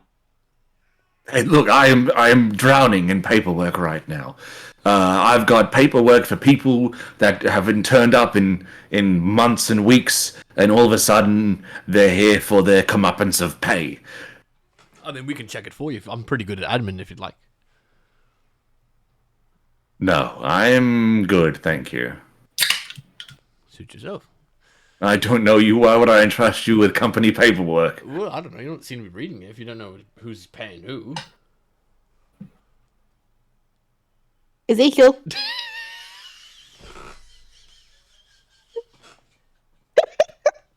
Right. I Well, look around. 1, 2, 3. I goes through, pushes over a stack of papers. Here, sign these to say that you are now working under currently Iron Talon Corporation, and that you are agreeing with that you will be working 10 hours a day for 5 copper pieces, and that any sort of industrial incident, or you fall, you hurt, or any sort of injury that befalls you while working on the job is your own fault. So just sign here, and then we'll be fine. Is there a paper for when we sign on to the new people? When that takes place, I will then hand out the new paperwork. Right. Sia will pass the papers, their copies, and as she is filling out information with as little accuracy as possible, she will ask whether Yuriko is still in the area or if he's gone back to his abode. Yuriko,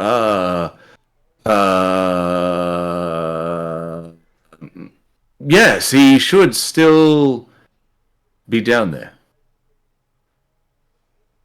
I was supposed to meet him, but he is quite late for the meeting, and considering his age, we do pick up on him. Is there some way we can get down there to talk to him?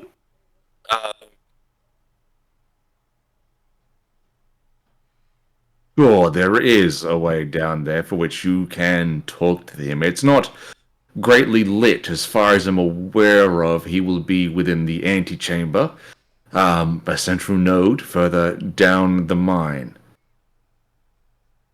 Alright, that is great. And do you have any sort of notice to advise that, yes, we do need to be down there to go talk to him?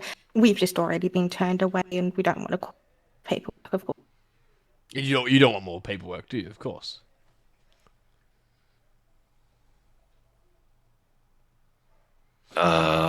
Give me 1 second. He rummages around behind him, pushes over a couple more stacks of paperwork. There it is. 1, 2, 3. Here, 3 more papers of which to sign, stating that you are willingly agreeing to enter the mine beforehand of your official designated working day, and that you sign and waiver all legal rights to being held accountable for injury. That sounds wonderful. Thank you so much for that. I signed both my papers as Wessel. Can you roll me a charisma saving throw, please, Ezekiel? Yeah. Oh, fuck. Give me a sec. Charisma saving throw? Yep. That's plus 10. That is 20. 20. All right, sweet. You sign the paperwork in Wessel's name. And it's not until sort of the very end and you're looking at it and you feel something. A sweat drip through the fur. No. Yeah. There is Yeah. something with this contracts. Fuck oath there is. That is not what they really say. I quickly take the ones that Sia's signed before she hands them back, if she hasn't handed them back already. No, I still have them.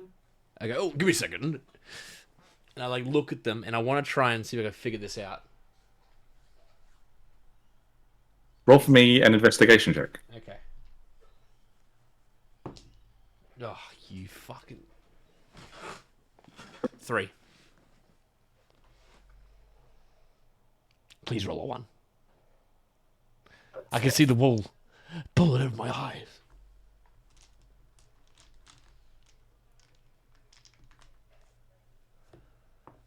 What you can notice Yes. is that within the wording, there is a code. A code. There is a code. Right. You just don't know Okay. what that code is. I just go, oh, sorry, I think there's a weird typo. I'm just going to see if my friend can read it. And I turn to Finch, I'm like, Finch, look at these with your eyes. Tell me what you see. And I show him the contract.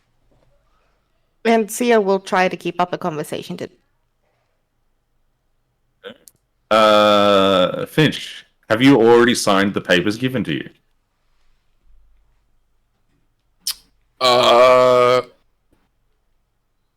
Probably not at this point. All right. Ezekiel shows you the paper. He says that there is something, that there's a code within the paper. Can you make for me an investigation check?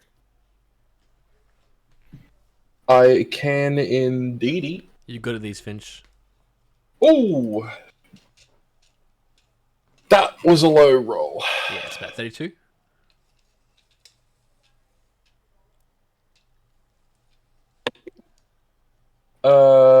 That's a low roll. I will spend my last shrewd investigator. You're going to roll a 25, brother. Here we go. There's my first snake eyes. That will make it 18. That's all right. That's off of me rolling a 6. The code is an infernal. And that's as much as you can glean from it. Is it now? Sia knows how to speak Infernal, or is it only the ship that knows how to speak it, and she speaks it through the ship? The ship doesn't speak Infernal. Ah. I thought demons speak Infernal. No, they speak Abyssal. Ah, and the ship is what speaks in Abyssal, right? Which one? The old one or the new one? I didn't know there was a difference. New one, I presume? There were 2 ships. Yeah. So the old one is the less recent one. Yeah, that's what I said. As in, no, you said there was an old one. No, I said that, yeah, and the old one's the one that fucking... You will be We punished. got boarded. We got boarded on the old one. I know that. No, we got boarded on the... The old one is the one that got run on the freaking living demon within its Yeah, walls that yeah, that's what I was Finch thinking of. spoke to. Yeah. That's the Abyssal one, right?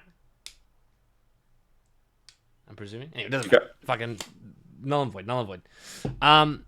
All right. How many people in this room besides us? Just you 4 Fuck yeah. that you can see. Okay, cool. Sick. I'm going to approach him. Yep. Is it? Who writes these contracts? Well, they are given to me or supplied to us by our associates within the Do you know economic zone. that they're giving you contracts that have infernal codes within them? Can you prove such a thing? What was that? Sorry. Can you prove such a thing? Such an outlandish claim. I most certainly can. All right. What do you mean, all right? Show it to me. Show me the proof. Well, it's in here. Is what I'm saying. I know that because I have a connect. I mean, I'll bring somebody in. I know legal people that will tear this down. I want to roll this. I want to roll intimidation with that. I want to show teeth when I say that. All right, roll intimidation. Yeah, I'm going to. This clerk doesn't know what's going to hit him. Fuck. Can I roll investigation? Like a advantage because I'm a sick mad lad. There's nothing I have. Let me just have a quick look here, dude. Let me have a quick look here. Don't worry, Rich. Don't you worry, mate. Give me 2 ticks. I can fuck him up, but I don't really have anything else besides that. I still get spells, right? What's going on, Ezekiel? What's happening? I'm just trying to scare him, man. I just want to make sure I'm not rolling what I rolled. Can I don't have subtle casting, but can I attempt to cast guidance subtly? Okay. I will. If you want to attempt to cast guidance subtly, without the use of subtle spell,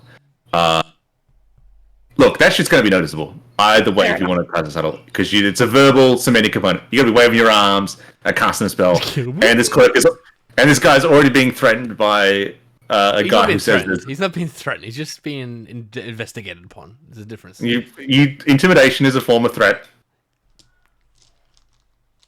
Oh, I mean, it's not a threat. It's just You're getting loud. It's aggression. Yeah, okay. Well, it's not threat. It's just aggression. Yeah, it's different. See, some people speak passionately. So what did you roll? What was that? I rolled a 7. All right, I rolled a 7. All right, there we go. The guy looks. He's just like, look, man. You know, I'm looking at it. I'm looking at it. I don't see infernal. Well, you don't obviously have eyes that can see magic, can you? My friend here can see it clear as day. Oh, now here's a question: why did you sign it if you knew? Well, I didn't know until I wrote on it, and I didn't. Well, I did sign it, yes, with my name. Right. So you signed what you believe to be an infernal contract, written in code within what appears to be a mining job. There's dodge here. Does the new company do the same thing? Can you tell me that? Do you see the amount of paperwork that I have to go through? I don't envy you at all. You have a lot of contracts with a lot of illegal things in it. I didn't say, do you envy it? I said, do you see? Hello? Am I speak? Are the people that come to work for us getting dumber by the day? You call me dumb.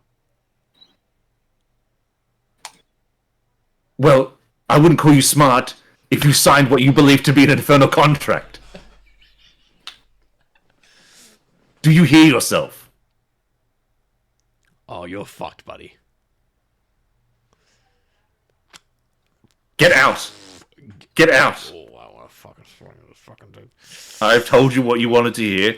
Come back tomorrow for your shifts. Get out of my realm. Right, I do. I take the contracts with me. Well, I feel like that could have gone better. Why did you let me talk, Sia? You knew this was Why did you talk? You should have stopped me. You should have told me to leave. I don't know. All I know is I signed Wessel's name, so Wessel's he's the one that's an illegal contract, not me. I think it's how that works. I actually don't know exactly. Okay, first of all, that's probably not how it works if it's an infernal contract. Second of all, what the fuck were you thinking? Yes, you have an argument with Mudokata, but it's not with Wessel now, is it? Well, I can't sign Mudokata's name, can I? You shouldn't sign either of their names. Well, I'm not signing my own name on this thing. But why Wessel? Why not just use a fake name like I did?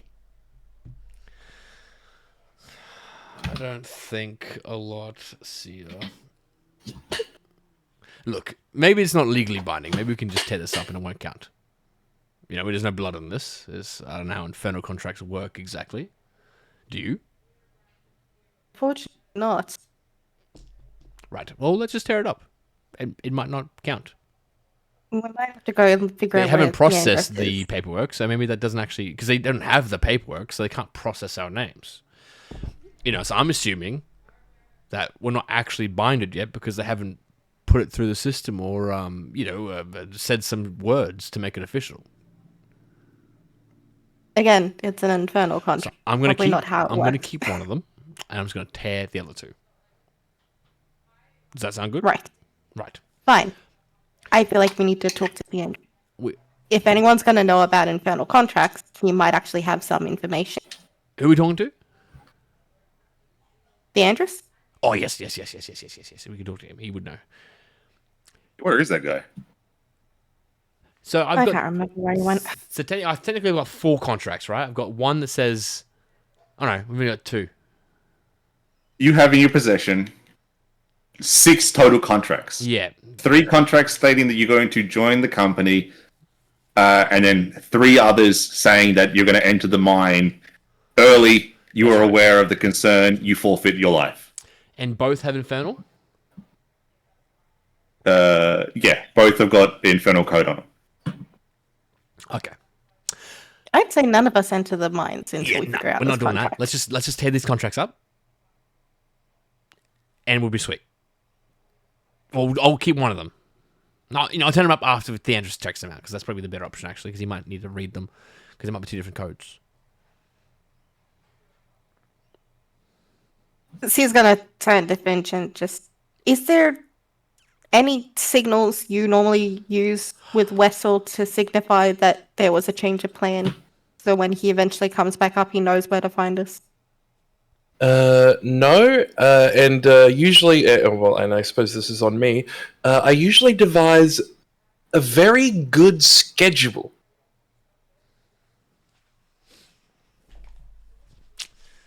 With clauses like oh, if this occurs then option A, and if this occurs then option B, and if neither occur then option B or C, preferably C, but B is also in the mix.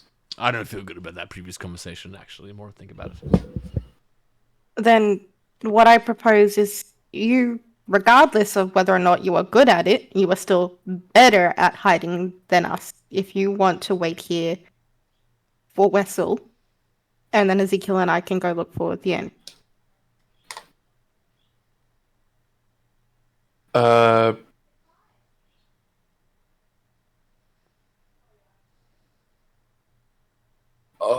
I really feel like Wessel will be okay. But if you want me to go get him, then can you at least make me invisible? Oh, so you can go invisible. Oh, that's good. No, I do have you hear me invisibility. asking someone else to make me invisible, Ezekiel? Oh, sorry. She could make you invisible if your armor wasn't so loud. Sorry, I'm just a little unsettled due to the previous conversations. My only concern with entering is I'm going what's backwards. written on those contracts. If we enter, we therefore forfeit our life, I believe was the word. Yes. Well, look, again, we haven't had them processed, so maybe if we enter the mines, it's fine. And you div used. Finch hasn't signed. Sia gave a fake name. And Well, I gave Wes's first name. I didn't write it in his signature, nor did I give his last name. I mean, and Wessel technically has already died, and he's already entered.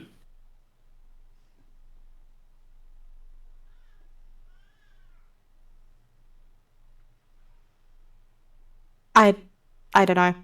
Anybody else got an idea to do? Well, look, I'm not good ideas here. I'm about Clearly. 3 strikes and I'm out, so I don't think I should be really making any of these decisions. Because if I was to make a decision, I would have killed that man. No, I wouldn't have killed him. He seems like Any really ideas, Finch? important. Probably would have power bombed him. If anything. Yeah, Finch, you're I a smart would- one. What are you thinking? Well, this might be a fairly unsmart idea, but I am thinking either way, we're not waiting till tomorrow to get in here.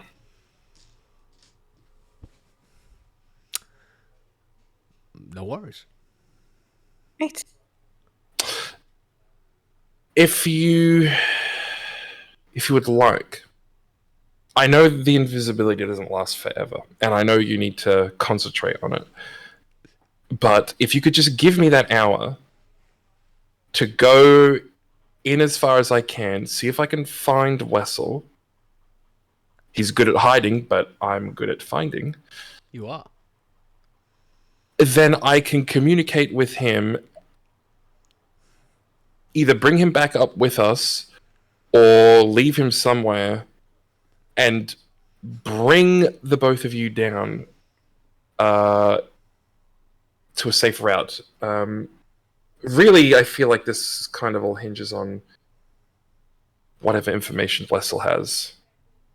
In which case, we might as well all go down. I can turn us all invisible. You can scout Oh. ahead with your eyes and guide us from there. Okay, and I could see the others while they were invisible, couldn't I? Yes, you can see invisibility. Okay, so I will actually be able to communicate. I won't be scouting ahead and then just talking to a rock that there's something up ahead. And this time, I am going to tie Ezekiel to me. I mean, that's like tying a staffy to a baby. I mean, he's just going to run off and you're going to get dragged along. Are you saying that in character? Absolutely not. Oh, I've got ways to make him freeze. Well, don't threaten me.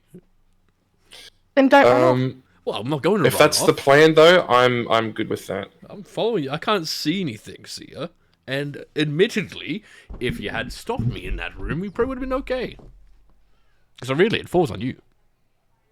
In any case, what I'm going to do first is cast guidance on Ezekiel for his stealth. Thank you. I appreciate that. I can be quiet when I need to. Am I rolling now? So you're going to cast guidance, then you're going to cast invisibility on everybody? Alright, sweet. So, we'll roll... So we'll do that. We'll roll for stealth checks. So Finch and Sia gets to roll with advantage, and Ezekiel just gets to roll it normally, but with a d4. You're in heavy armor. Yeah, you get a d4 Oh, okay. Yeah. from the Well, guidance. first roll is 10.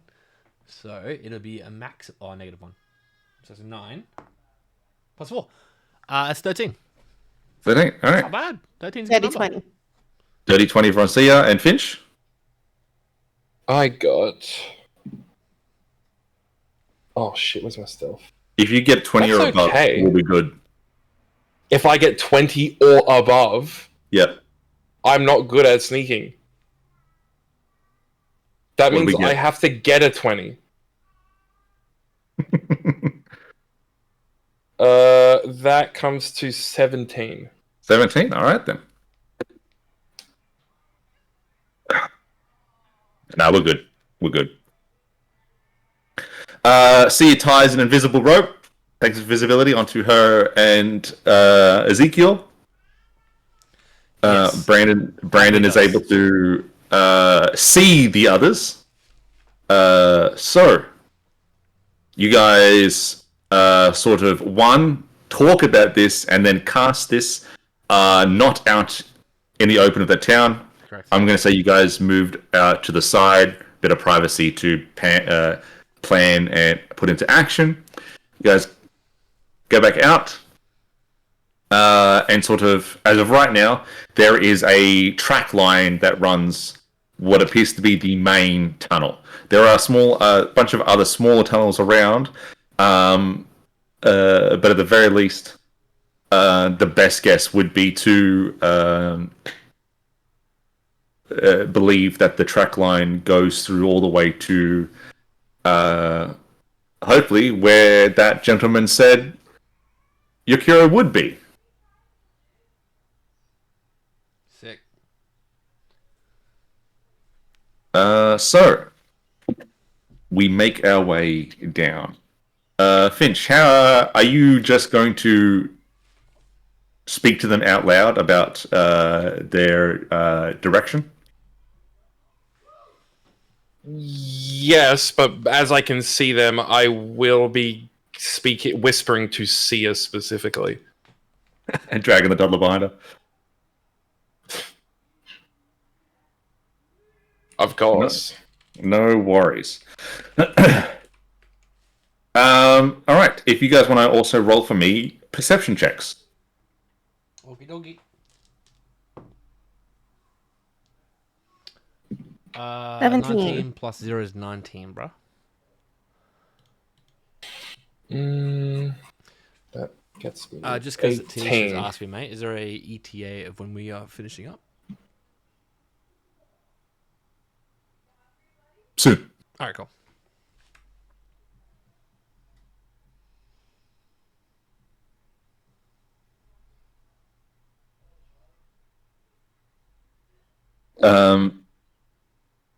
You spot sort of down the main tunnel that all along it there are gaps and holes all through where people have either half mined or attempted to mine. There are splinters off where the track sort of diverts to other tunnels while still keeping its main path. Every now and then there's a thought that maybe to take one of these side ones. But you do notice that carved into every now and then, every 30, 40, or 50 feet, there's a carved emblem in it. And in that carved emblem, you see what appears to be a crescent moon. Right, okay.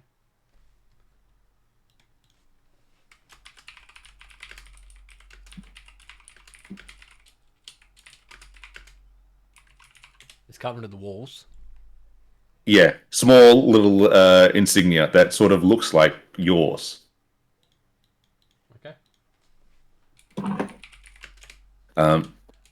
The mind eventually stops being such a straight line and starts to curve and takes a sort of steeper dive down as the splinters along the wall start to disappear. And it ends up just focusing mainly on the first one. The cavern itself starts to shrink a bit more. The groundwork to sort of flatten it out gets rougher and rougher. Though the track line is still kept in place. This continues on for about 30 minutes, I'd say. Before you guys eventually start to hear the sounds of wind and rushing water, which, upon sort of further going through, opens up to a large, or just a huge cavern that sort of opens up to the left and right. That looks like it just goes into the dark and you just can't see anymore. But the cavern pathway leads towards a stone bridge that connects across to a structured wall on the other side. And this structured wall is people-made. It's very much, I was going to say man-made, but we're not men. It very much looks created. There is iconography up all along the wall of figures that are sort of armored and knighted, all holding swords. Stonework. It gives a sense of like old imperial. Very, very imperial sort of architectural stonework. But the mine line reaches up across the bridge and onto the other side, where on the other side you see 4 metal golems standing around the guarding where it appears to be uh,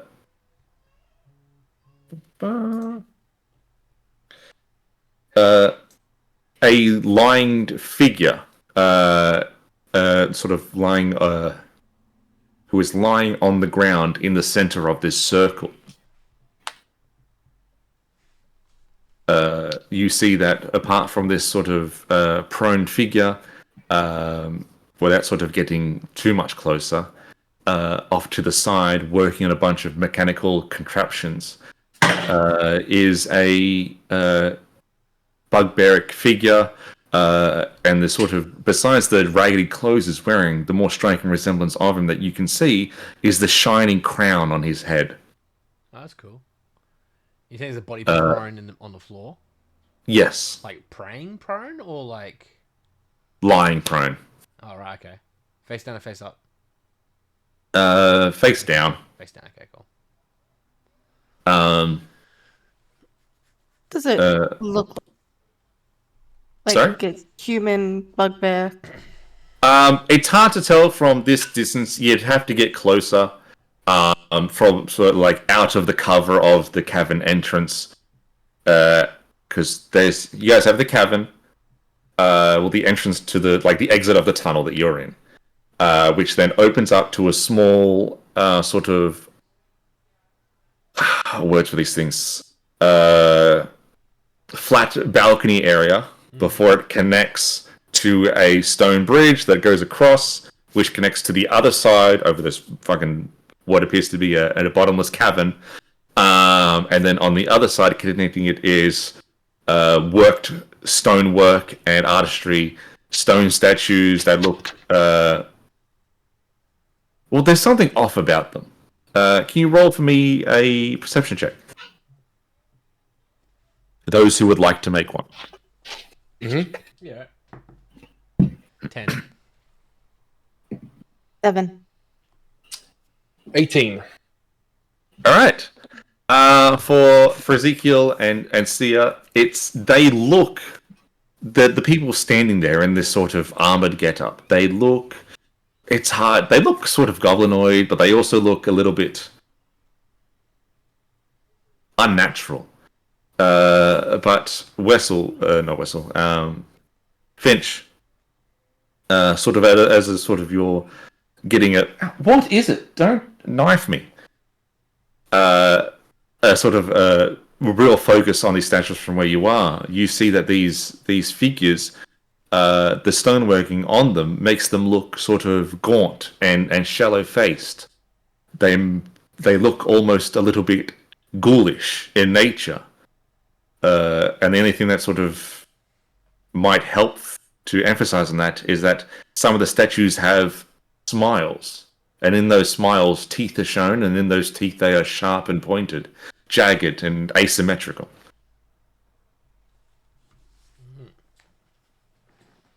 Where the in front sort of where the track line reaches towards the across the bridge that's sort of broken, a minecart has tipped over a bunch of metals and tools on the bridge itself.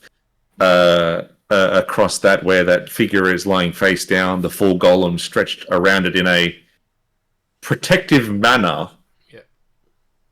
but a defensive stance nonetheless. While this crowned figure works at a console, pulling levers. It looks like he's doing something, and the best guess is to open the door that is basically the opposite of where you guys are. A large iron wooden interlocked door that appears to be connected to something. And you're sort of tapped on the shoulder, Finch. You turn to see there's Wessel, and he goes, "That's him. That's the guy we're after."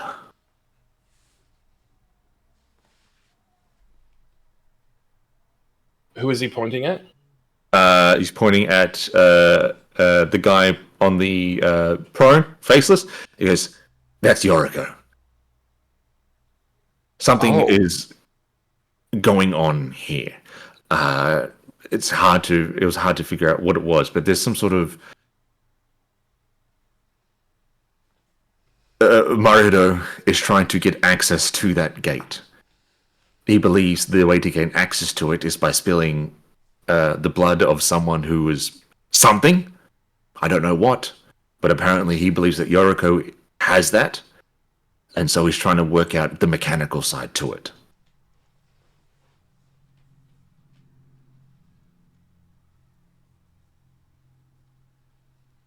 What do you want to do? We're not privy to this conversation, are we? No, you're all sort of right there. Okay. Sort of, it opens up, and then you guys sort of huddle together, but like using the cover of the edge of the tunnel to sort of have a look. Well, surely Yes, I'm gonna I do will. that. I will convey, I guess, if they didn't hear properly, and I'll still be able to hear, but I will. I need to go for 2 seconds.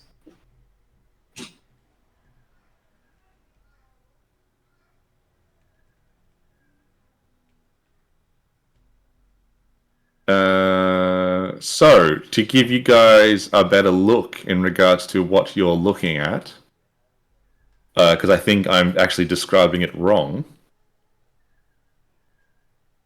Here.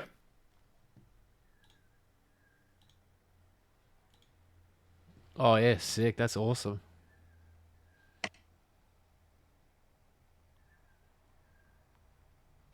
That's cool.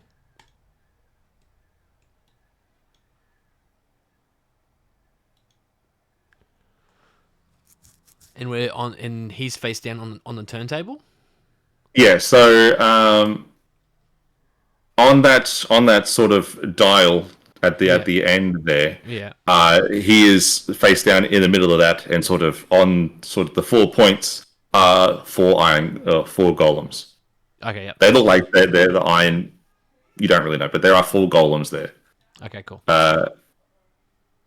And let's say to the top or to the north of the map is where the crowned guy is working on some levers and whatnot. Yeah. Cool.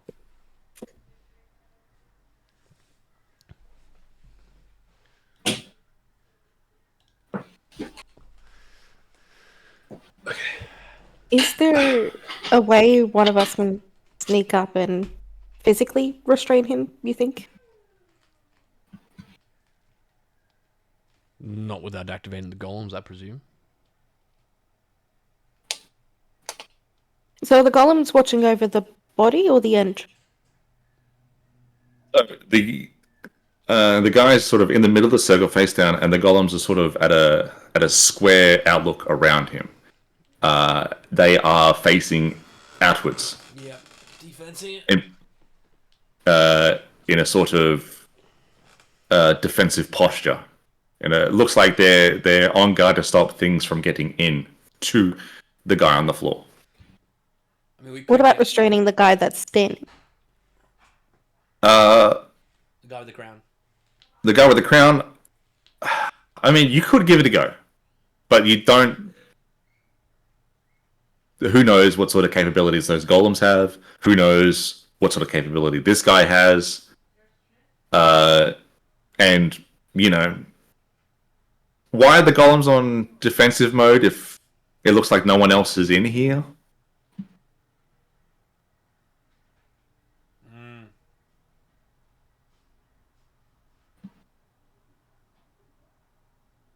It's the fucking hell. What's it called? The crown member that has the golems on his side, right? Yes. Yeah.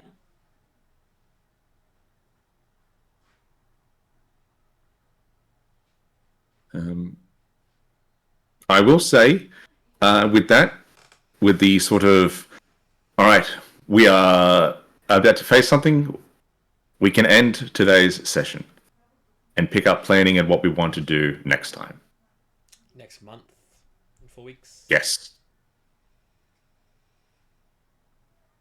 All right. Cool. I reckon we fucking just attack, bro. Get it done. It's gonna be so long away. Yeah. All right. I'm gonna forget everything by then. That's okay. I will reintroduce. So,